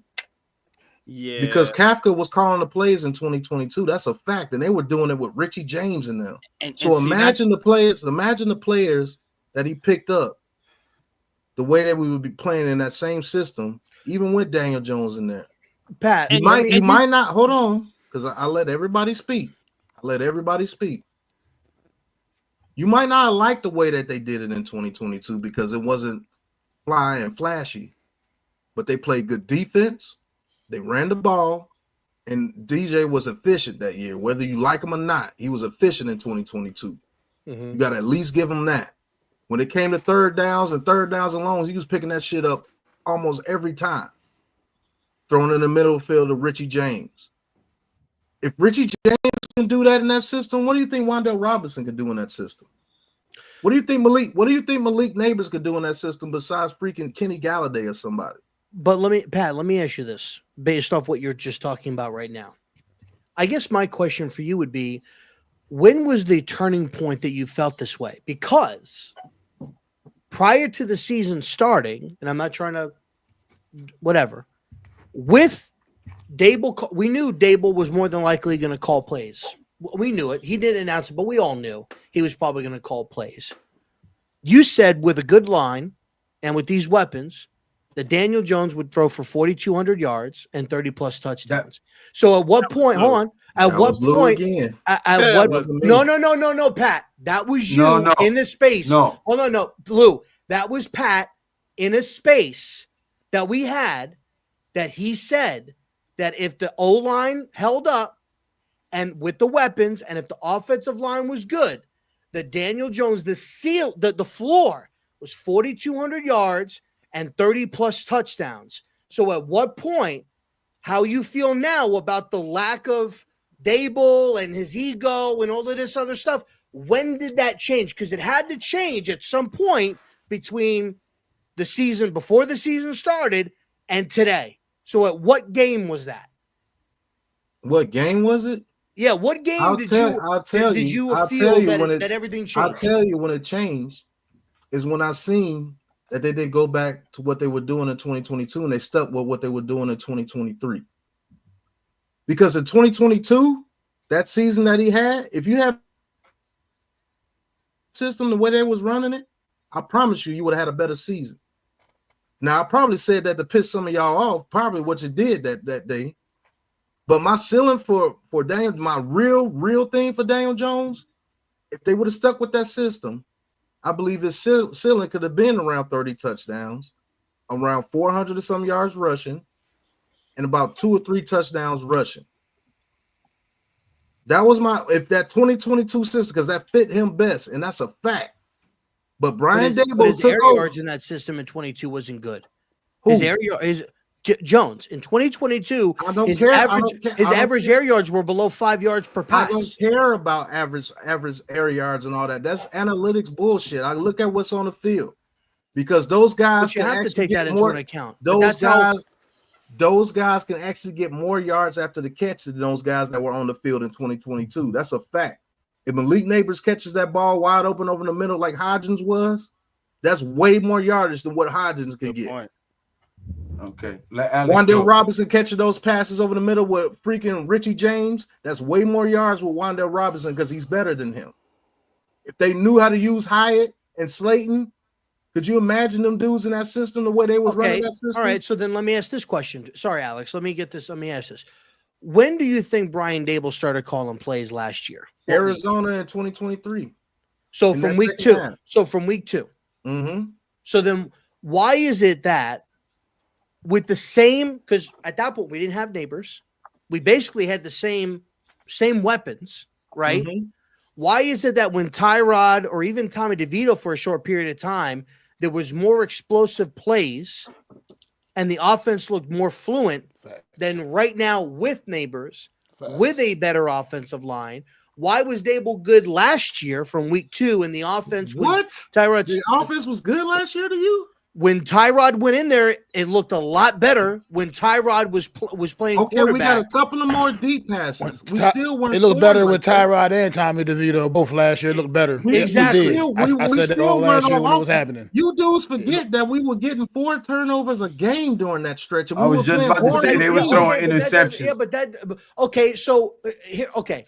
So I hate that argument because hold on. I'll explain why. I hate that argument. One is because they weren't doing anything right now with the opportunities that they were given when they got the ball without even a turnover. So what were they going to do when they got a turnover? Hell, we got a turnover, I believe, in the Carolina game, and he took a sack and got himself out of field goal range, and we had to punt. The majority of those turnovers that we even got at that point sometimes didn't even result in anything. Like, we weren't doing anything offensively now that shows, you know what, if we would have gotten more opportunities, we would have done more with the football. Yeah, it would have given you more of opportunities to probably have your offense look even worse. I'm going to let Alex go. I'm going to let Alex go. He's been waiting for a minute. So I got 3 main points, and then I got to get off. So here's where Pat, I think you're wrong. They did build off the 2022 season. They did. Now, in terms of schematics, I think it's possible that they adapted, good or bad, whatever, that they adapted because those were kind of simple concepts that Jones was running. And the NFL figured that out, that the Eagles game showed you that, right? So that's number one. So they did build off of the 2022 anomaly season. In fact, since you're crushing this pillow, which I'm not saying you're wrong about player development, I think I remember our general manager saying that the 3-6-1 finish that we had was more indicative of the talent.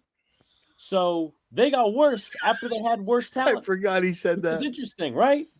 And here's my last point. Again, you guys said what you did or whatever about Daniel Jones, or whatever your record was, which is interesting, whatever. I'll leave it to you. So, number one, I really don't get how Daniel Jones could possibly throw for 30 touchdowns. I'm not going to break anyone's balls on that one, but 30 touchdowns when he's never thrown for over 24, and even that was in Shermer's system. That's number one. And number two is how you're projecting him to do that and the Giants to have a good season. Meanwhile, it was you and NYG who are coming up with this theory that that Dable is sabotaging Daniel Jones. Absolutely. You don't see it? Does it not seem that way? I am No, it doesn't absolutely seem that way. 100 on that. Okay, we could start the debate right here, right now, bro. Gloves Hold off. on, It is 1 o'clock in the morning. Yeah, hold on one Oh, second. now NYG. I can't debate. Okay, cool. Y'all got it, man. No, No, I ain't saying I've you been can't, but I've been the one If you saying want to that. start a I've whole been the nother one debate at directly 1 o'clock in the saying morning. that. I've been the one directly talking about the sabotage Well, theory. So Well, y'all can Go ahead. debate that Wednesday. You and Alex. Listen, we're gonna have to limit these debates to like 2 people at a time. Because when we do it like this, it goes way too long and it gets We muddled. give Alex, somebody finish else. your statement. Hold on. We give somebody else the floor. So Quiet for Tyrod 30 Taylor, minutes. Go ahead. Dog. Tyrod Taylor in that 2023 season, he played against the Bills, right? Mhm. We scored 14 points. And couldn't score from the 1 yard line twice, but he was moving the ball. Better than He played that first Commanders game. We won 14-7. He got hurt in that Jets game. We lost 10-13. The Packers game, Tommy DeVito didn't even have a great game, but we won 24-22. Wait, the Packers game? Yeah, Tommy DeVito didn't have a great game. He had NYG, a you can decent talk, game. my nigga. I just thought you wanted to start a whole debate with that. He made the plays down the stretch and got the win. He was Hold pretty on, good. hold on. Pretty What was responsible on. Pat? W. What was Hold it? on, hold on, What was hold his on. One at a stats in that time. game? One at a time. What was Tommy's stats in that game against the Packers? I have to look that up, but we're talking about Tyrod Taylor. I think he had barely over 200 yards and a touchdown to Hodgins in that game, if I'm not mistaken. Well, most would say that that's a great game by Daniel Jones. Yeah, I want to say that was a great game by Daniel Jones. No, I'm not saying I'm not necessarily saying anybody here, but I'm saying like people would say, oh, he did everything he needed to do. Like most people would be giving him like if Daniel was the one who threw it to Wanda Robinson, who got them in position to kick the game-winning field goal, everybody would be up in arms about Daniel Jones. Oh my God, look, he led a game-winning drive because he did it 6 times in 2022, and people still didn't give him credit for it. No, if you go back and you look at that, the majority of that was all Saquon Barkley. Okay, if you want to say that, okay. Oh, I got a question for Pat though. I don't have the controls, Wales. I get a serious question for Pat though. Are you talking to the point of that the fact that we're saying DeVito Pat has the controls. Are you going to the point of DeVito, us saying that DeVito and Taylor were better? Or are you going to NYG's point of sabotage? Because the point you're illustrating right now about DeVito and Taylor not being better, that illustrates the point of there was no sabotage because, in your opinion, none of the quarterbacks were good. So I don't know what point you're going to. I'm being honest. The point that NYG is saying is the play calling looked totally different when those 2 guys got in there. I'll make it if I can. I'll make my own point. Of course you can, brother. I just thought you wanted to set up a debate between you and Alex on that particular topic. That's all. No. We stand. I was going against what they were saying. No. And listen to me. So when I'm saying the sabotage thing, I'm saying that this guy was coaching a quarterback that he did not want here. And so he was not really trying to set Daniel Jones up for real success, to be honest. Thank you, because he didn't want him. And the reason that they didn't want him, so whatever the reason, I was saying Jason Garrett was doing to Joe Judge to try to become the head coach. Well, sort of, yeah. You know what I'm saying? So it's kind of like this. It's you agree per John Mara, hey, we'll see what we can do with Daniel Jones in 2022. Dable, and credit Kafka, they came up with a game plan and they made it work. But originally, they did not want him here. They did not pick up the 5th-year option. They made him look bad in practice on purpose. You know what I'm saying? You've seen some of the tantrums that happened on the sideline. You seen some of the way they were kind of dismissing him when they first got here. Not really. It seemed an awkward quote unquote relationship from the beginning. And didn't pick up his 5th-year option. Right. And no, and then, no. Are you, Kenny? Are you talking about last year or are you talking about this year? I'm talking about the entire time Daniel Jones has been the quarterback of the New York Giants. You felt like they were trying to sabotage him the entire time that they were here. I felt like they did not want him here. Now, if you're saying that you support a quarterback and that you're doing everything that you can do to yada yada yada, but you don't really want him here, you want to draft a quarterback and you're trying to move on secretly. That to me, that's the definition of sabotage, bro. Because you're acting like as if you wanted to make it work with Daniel Jones. That was not the agreement. The agreement was per Mara, do what you can, and they did, and they got suckered into giving him a contract. Why not? So hold on, Alex. So then let me ask this question then: sabotage complete. He's released. Why is the play calling still trash last week? With a guy that's been because in your they're tanking for their future Absolutely. quarterback. Facts. I just think it's that. Yeah, but here's the thing. I think it's because DeVito is bad, Dable is bad, and I think, and I don't mean this disrespectfully, I think people are looking for something to pin it on when it's just that like this team doesn't need to tank. This team is just bad.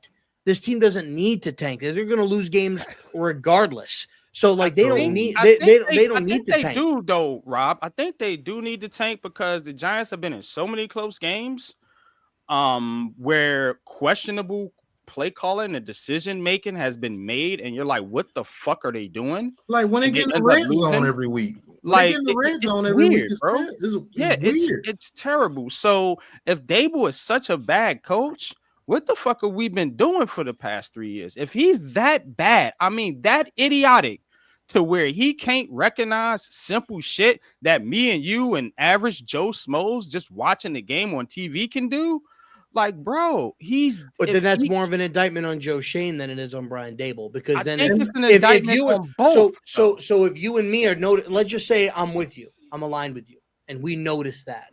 If the GM doesn't notice that? That's an indictment on him, and he's guilty by association. And he's guilty by association at that particular point. So, and that's what I'm looking for, Rob. Now, that's what I'm looking for, because if you're Mara and you really giving these guys control, or Shane, so to speak, then I'm looking at him and I'm saying, look, if you don't fire your buddy or you're hesitant to, I'm getting you the fuck up out of here too, because guess what? That shows me that y'all really got this cahoots thing going on, and that's the reason I would fire Shane, is because of his involvement with Brian Dable. I think they're in cahoots. I don't think it's he's the GM and he's just taking orders from his boss type shit. I think they're in lockstep, as people said. Credit to you, Alex. You want cookies? I'll give you one. You know, you were on the Shane train, the first and foremost. But the fact of the matter is, though, I don't think you can really pin it all on him when you have a coach out there that's literally not maximizing the talent that's on the field, bro. That's the bottom line. Yeah, well, it's not even really a question whether or not they want Daniel Jones to be their quarterback. I mean, obviously he's gone now, but it was caught in 4K in Hard Knocks when Joe Shane's talking to Todd Bowles at the Senior Bowl saying, oh, it must be nice to not have to worry about your quarterback situation anymore. And then you're watching these interviews and in these meetings with the Giants front office saying, oh, which quarterback should we try to trade up and get? It's obviously we're trying to move on from Daniel Jones even before this year. And when you're having, watching videos of Joe Shane already at Colorado talking to Coach Prime about Shadur Sanders and, already going and looking at all these quarterbacks, it's like Joe Shane looks like he already has, the first overall pick already. And I feel like when you hear Brian Dable talk in these media press conferences, when they're talking about decisions about what quarterback's going to start, Brian Dable always says that me and Joe always have great conversations. Everything's in lockstep. We have good conversations behind the scenes. So it's obviously they're in good communication. And it seems like the ideals of the Giants this year is to lose, draft their future quarterback, and move on, because they bit themselves in the ass last year by putting in Tommy DeVito, and they won those 3 or 4 games in a row. And then they were out of contention to get someone like a Drake May or a Jaden Daniels. So this year, I feel like they're committed to that. they never wanted Daniel Jones, and I feel like Brian Dable's play calling, Brian Dable's demeanor towards him, it was all pointing in the direction of, we're moving on from you. We don't want to win games, and you're not the future of this team. And I feel like that was pretty obvious. I'll say this real one quick, last thing, though. I'll say this one last thing, that you go, TP. I don't think it was DeVito that cost him that. It was Wink. That's true. That's true, and I feel like that's Because probably what the Wink was fallout the was. only- behind Yeah. the scenes. Fired him, yeah. Wink was the only motherfucker that was like, "Nah, nigga, I'm gonna call my defense the way." Why you think Wink's defense went ape shit at the end of the season? That was a man that was trying to show something to somebody. That defense went ape shit. Y'all keep forgetting that defense was literally getting 4 turnovers a game. Yeah, Making it to where you damn near had. We were losing games 13-10. You can't tell me that a head coach that's supposed to be this like offensive mastermind, a QB whisperer, is getting blown out of games. His offense is looking inept when you have players like Malik Nabers, Wan'Dale Robinson, Darius Slayton, Theo Johnson, Daniel Bellinger. You got a revamped offensive line with Tyrone Tracy, who's what the best rookie running back in the league. You have Andrew Thomas, you have Jermaine Illuminor, you have John Michael Schmitz. You got 2 new guards. There's no way you could be this inept unless it's either intentional or you're fucking stupid. Facts. So it's either one of the two. So pick your poison. I think they're either fucking you're tanking stupid. intentionally or you're stupid. Yeah. And no matter what the answer is, you can't be the head coach of the New York Giants anymore. But if you're doing any of that shit. But go ahead, TB. Sorry. I just have 2 questions because I just want to make sure that we are all on the same page. I want to be out. Just trying to check the temperature real quick. And these are just yes or no questions that I would like for everybody to answer. We all want them gone, but we want them gone for different reasons. So, right. So, do you think that Coach Dable is terrible? Yes or no? Yes. Okay. Do you think that Joe Schoen is terrible? Yes. Yes. Okay. He's terrible because Absolutely, this yes. terrible moron destroyed his team. The same thing Dave Gettleman did. That's the No, most he's made egregious plenty of thing. mistakes. That's the Plenty. most egregious thing you can do. Okay, that's But what I just said. But here's It the thing. doesn't matter why. We all agree they're terrible. Yeah. We just agree for different reasons. Here's the thing with the John Mara thing, though. I don't think. I think everybody is like wants to blame John Mara and say it's on him. He made this elaborate plan and whatever. I don't think that it is, and I say, and I think Kenny and Pat, Lou, I said this last time that I was on here. Saquon Barkley was the most popular than any other player on this franchise, to the point where John Mara's father was so in tune with a similar running back in Tiki Barber that when he was on his deathbed, requested that Tiki Barber come to the house to say goodbye to him before he passed, him and Jeremy Shockey. And I think that John Mara, I believe, had that similar feeling to Saquon Barkley. Now, all he said was, he's our most popular player by far, but if you feel that we need to move on, I'm with you. And I think that is as far as it goes with John Mara. I don't think that John Mara made some Home Alone blueprint, type of, house trap for Joe Schoen and Brian Dable. I think he probably said, look, I like Daniel. I think that, he's had a bad rap here. I'd like to see it work. But if you guys feel that we need to go in another direction, I'm with you. I am in full support, i.e., he said, just like in 2004, where, they did it when they were in Hard Knocks. I think that's as far as it goes.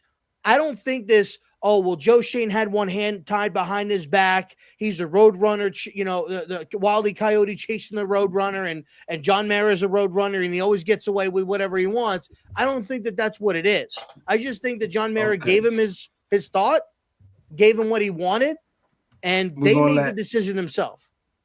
All right. I'm going to let Alex go. Drew hasn't said nothing, and then we're going to wrap it up because it's almost 1:30, and I still got to cook for tomorrow. Yes. Okay. So to kind of go Happy Thanksgiving, everybody. It's 1 in the morning. Happy Thanksgiving. Happy Thanksgiving. Happy gobble gobble. Yes. Pause. So My bad. I'm keeping notes here. So to backpedal into just like Joe Schoen. Yeah, just like yeah. Look at her getting his Shane on. Right in the book. The comparison with a colored pencil. Not even a real pencil, a colored pencil. So to poke a hole in this this theory that I've been combating with you guys for a while. How many pauses are you gonna get, Alex? Number one is how many holes? Why didn't they sabotage him in 2022 if they didn't want him anyway? Number two is okay. Well, you have your theory of sabotage, but why is Daniel Jones still missing guys wide open? That's one thing. And here's something I'm gonna say, and then I'll shut my mouth. I'm probably gonna get off because I still have to do some stuff. Okay. That's your mind, not mine. I disagree with Pat's logic. Come on, Pat, clean this shit up. We all want these guys fired for different reasons, but I do disagree with Pat's logic of Shane should be fired because he's letting Dable ruin it. Well, you're kind of not giving credit to Joe Schoen for his bad mistakes too, besides letting Dable ruin it. So that's just my opinion.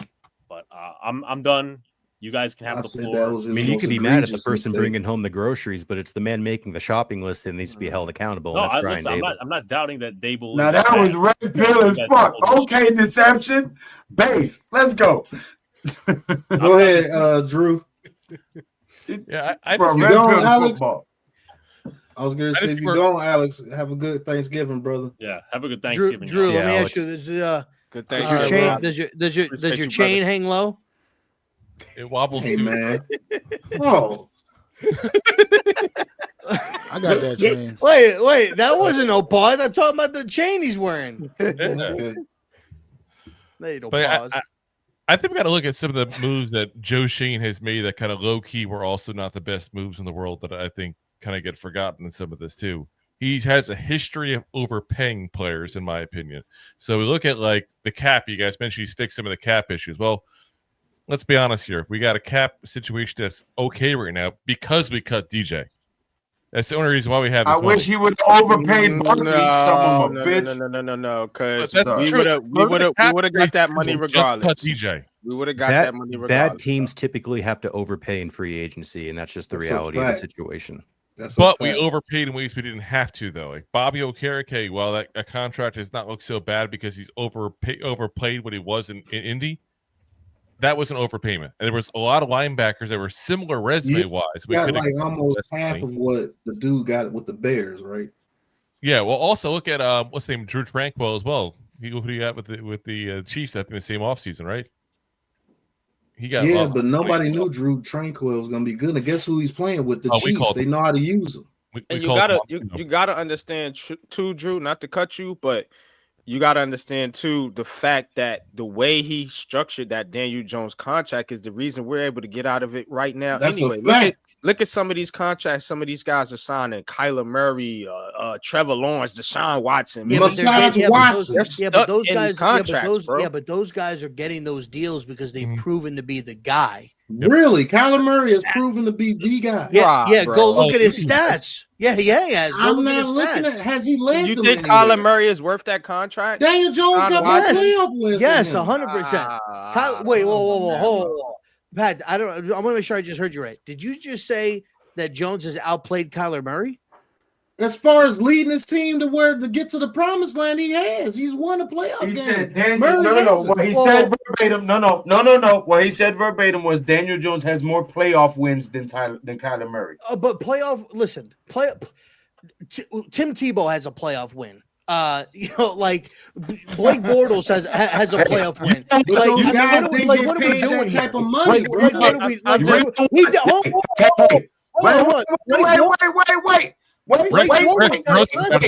Wait. Time out. We're not going to talk about Tim Tebow because I can do a whole series of videos of why Tim Tebow's not in the league. It's because he gave credit to Jesus Christ first in every interview he ever had. That's why. Because he wouldn't party and drink and go whoremongering with the team, and they felt like he was alienating himself from the team, and he might snitch on some of the debauchery and shit. So they got his ass out the league, and that's a fact. Okay, and I get all. And listen, I digress. I'm just saying. Case Keenum won a playoff game. Did he get a big time contract? He won a playoff game. He's got the Minneapolis Miracle against the Saints. He didn't get $160 million over 4 years from a freaking organization. Hey, Rob, why do you pay a quarterback that amount of money? A quarterback like Daniel Jones, because you're stupid. A quarterback like Kyler Murray. Because he's proven that Why do you pay him though? Because he's proven that he's a franchise level quarterback. Because you believe he can lead you to a Super Bowl. But he's also proven it on the football field. How has he proven? What has he proven? Go and look at his stats. I don't care about his stats. You need to, because stats is what gets you paid. Because stats get you paid, bro. Stats get players paid. So you're gonna hold on one second. No, 1 second. Tom Brady was an anomaly because he took less money with the New England Patriots. So he's an anomaly. I'm not talking about the money. I'm talking about winning. I'm talking about right now. Stats get players paid. If Barkley, I'm not even going to use their name back. I'll stick with the quarterback situation. But Trevor Lawrence. If Trevor Lawrence went out there and put out a 4,500 yard season with 30 something touchdowns on the final year of his deal, damn right he's getting a contract. Justin Herbert got the contract because he's produced in the league. He's one of the fastest quarterbacks to like almost 40,000 yards freaking passing. It's insane the amount of production that he's put. And Kyler Murray, just like how people want to use running, passing, like how some people wanted to do with DJ, the guy has averaged over 30 touchdowns, except for when he got hurt and he missed. He's averaged 30 total, well over 30 touchdowns total, rushing and passing. He's had close to almost 5,000 yards in total yardage between rushing and passing. The guy is producing stats. If no player just gets paid off of just winning a playoff game, that shit don't happen, because Case Keenum didn't get paid. Tebow didn't get paid.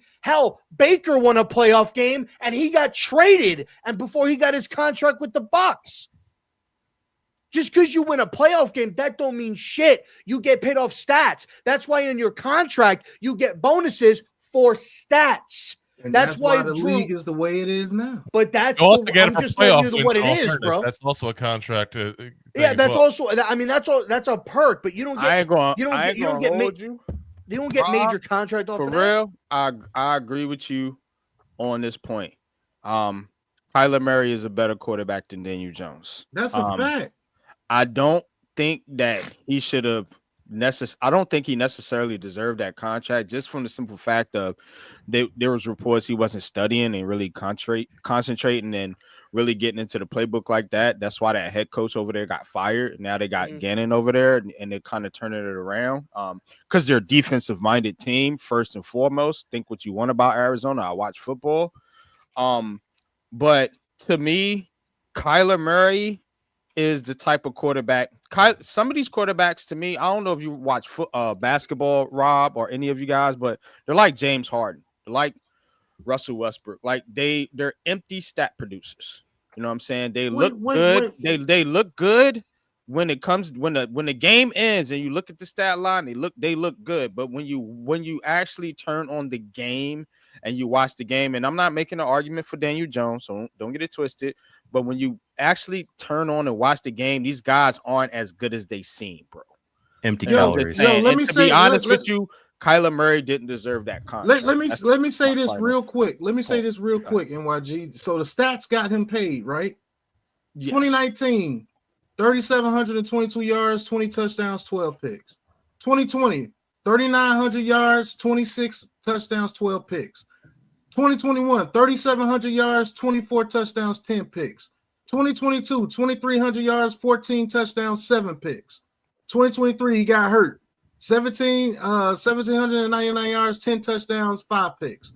Right now, he has 2,300 yards with 6 games to play? Okay, but Pat, hold on. I'm going to add, hold on. What you're forgetting, in 2019, he also had 544 yards rushing, 4 touchdowns. 2020, 11 rushing touchdowns in 2020. I get it, but nobody gave Daniel Jones credit for what he did running. So we're going off pure passing. Pure passing.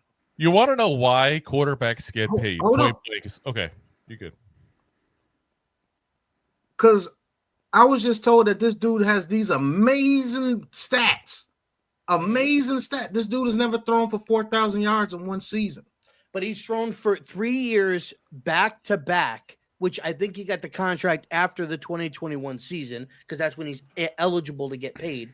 He had 3 years where he damn near threw for almost 4,000 yards, 37, 39, 37. As you said, look, if you want to make the argument whether it was the right time to invest into the contract, similar to Trevor Lawrence, they gave a contract after 3 years. If you want to say right now, maybe at that point it was a premature, but at the end of the day, when you identify your franchise quarterback, you identify that guy as being somebody that's going to be a part of your organization for 10 plus years, 15 years, whatever the case may be. Right now, based on where it goes, I would say that he's living up to that contract as far as being a leader and being a reason why that team is having success. This year is the first year with Trevor Lawrence not having the success. Obviously, he's hurt too. You don't know what he's going to do. The Cardinals had. What do you mean? He was hurt last year. I mean, what happened in 2022? They're first place in their division, ain't they? I mean, they're second place. They're damn near 500. That whole division is damn near 500. Okay, they're in a division with a good Seahawks team. They're also in a division going against the San Francisco 49ers. Hold on. We beat the Seahawks. Beat the Seahawks. Hold on. And the Rams. Who've been hurt all year. Okay, but the point is they are in a much tougher division than what we are. Nobody expect going into this year. Yes, they are. About that. Time out. Hold on. Right now, Cowboys are down. Right now, you can make when you're looking at it right now. Yes, but going into this year, nobody thought the Commanders would be leading this division or second in this division. Nobody thought the Cowboys would be this bad, right? Nobody thought that when you were going when you were looking at the NFC West, people were putting San Francisco in the conference championship game already based on they've been in the conference championship game many times. Nobody gave the Rams or the Arizona Cardinals much of a shot though. Rob, let's be a buck. Bro, they got a good football team. Look at they do. I agree, but you're saying as if the divisions are if that division is tougher than the other one. I'm saying no. It is. No, it's tougher than ours. No, it's not. Yes, it is. 100%. No, it's not. No, it's way better. So stack them up. I'm gonna tell you why it is. Well, I'm gonna tell you why I'm better because the New York Giants bring this division down so fucking far that it's better. It's way. I'm sorry. The New York Giants literally bring this division down so far. They just it just makes it that shitty. I'm sorry. We're a bad football team. We're horrible. Absolutely dumpster juice, dog. They've beaten the Bears. This division is bad. The Cowboys are not a good football team. They're not a good football team. And the NFC West, all their records are all muddied up, close to 500 because they're competing with each other, and it's a tough fucking division. Exactly. It's better than NFC East division. Exactly. I'm sorry. And hold on, Pat. We're not going to go over who they beat. Because we beat Cream Puffs in 2022 when we were thumping our chest. And what Cream Puffs did we beat? The Ravens. No, I'm Ravens, talking about no. Packers. We beat Cream Puffs in 2022. Nah, you beat the Ravens. You beat the Ravens and you beat Seattle. Packers. But you beat some. I said you beat the Ravens. You beat the Packers. Seattle. Nobody thought Seattle was really going to be a good football team. We lost to Seattle. Hold on, we lost to Seattle in 2022. By the way, we lost to Seattle week 3 in that game. But like the Panthers Cream Puff game. Who did we play week 1 that year? Tennessee. They weren't very good. Nobody were tough coming into that season. Back-to-back division titles. Yeah. They were expected to be good. They were expected to be a better team than they were. It came out that they weren't that very good, but they were expected going into that season to be a decent team. We didn't beat underdogs. We didn't beat a lot of good teams, and the team that we beat in the playoffs that were 13-3. They weren't a very good team either. They had a good offense, but their defense was trash. Oh man, their defense was trash. They beat the Bills that year. They beat so many good teams. They beat the Bills because they beat the Bills similar to how we beat the Patriots. Yeah, Justin Jefferson caught a pass to put him in field goal range with 5 guys surrounding him, like the David Tyree catch. Come on now. It is 1:30. I'm not fucking with y'all no more. Right. Yo, hey, shout out to Andrew coming on, man. We can speak to you about joining the network too, because I really thought you were affiliated with someone already. But if you want to talk, we can talk about that. Yeah. Shout out to the new member, Deception, man. Hope you had fun with this debate, man. Hope you had very good. Yeah. Rob, I'm gonna get you on the network, hella high water. Pause. How was that a pause? How was that a pause? Right. He said, I'm gonna get you on the network. No pause. Right. Man, Rob, no pause. we'll have some discussions. Oh, wow. You know, we've hashed out our problems. Hopefully, we can, do some business together here soon. Yeah. No, I like Rob's energy. Pause, man. Yeah. Man, listen, I don't come cheap. I don't come cheap, okay? Now that's a pause. I tell you what, I'm worth $160 million over 4 years. I'll tell you that right now. But listen, just as many touchdowns at MetLife Flag Stadium on the play, bro. But listen, man, here on the network, this is where you get more points in this debate than Daniel Jones has thrown touchdowns. That's a fact. But hey, look. This is what you get on the Big Blue Crew Sports Network, man. Grown men having different opinions about different subjects, and we don't have to insult each other to get our opinions across and talk some football, man. It's been an honor talking with you guys. And Drew, I hope you can come on. Come to the show earlier so we can, feature you with a topic. You let us know a topic, and we'll get you on the network, and so we can discuss some things. My moderator is extremely tired. Thank him for moderating. No, we're gonna talk now after this stream. Shit. Yeah. Pussyfooting around. I'm already awake. Right. I still got to cook. I'd like to thank you, brothers. I miss you, one of the goofballs. Right. Can we talk about my Yo, I'm gonna stab the hell out you. Can we talk about my Rockstar partnership? Listen, if you want to party like a rock star with the New York Giants, grab yourself a rock star and you can party just like me. I gotta plug myself before we go. Right, yo. I got the candy. Oh, I was gonna do all that, son. Come on, son. Okay, I got this. You know what I'm saying? Well, Lou, take us out, man. Let's go 2 liter. Let's go 2 liter, man. Right. You already know on a regular basis, son. That Pepsi, cut the check. All right, look. Stop playing with me. I'm gonna get this money, son. Y'all know I support the cause. I show it every night. I drink one every stream. You feel me? So cut the check. But y'all know what it is, man. Only on the Big Blue Crew Sports Network, man, where we get a massive amount of content creators with different ideologies, different opinions from different sports and athletic programs and different teams. Okay, we bring you debates, we bring you insight, we bring you film study, we bring you schemes, we bring you track records, history, predictions, mock drafts. We at every draft. We appearing at the Senior Bowl. We got interviews from players and special guests. We got a whole lot of things in the works for you guys, man. Make sure you hit that subscribe button, that thumbs up button, man. Hit that bell icon so you'll be notified every time that we live, post, or put a short out there for you.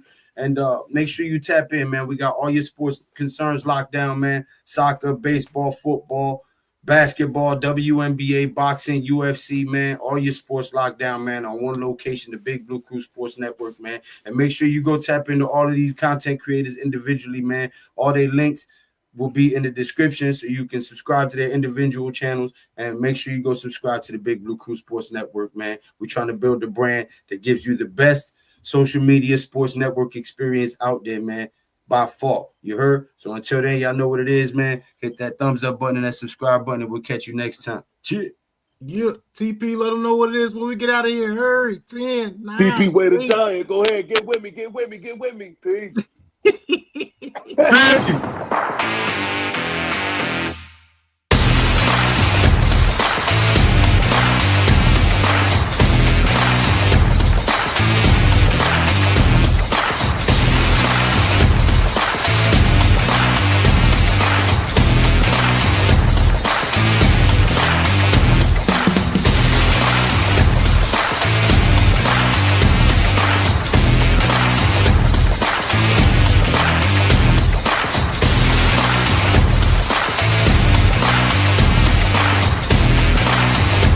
This has been a Big Blue Crew Sports Network production.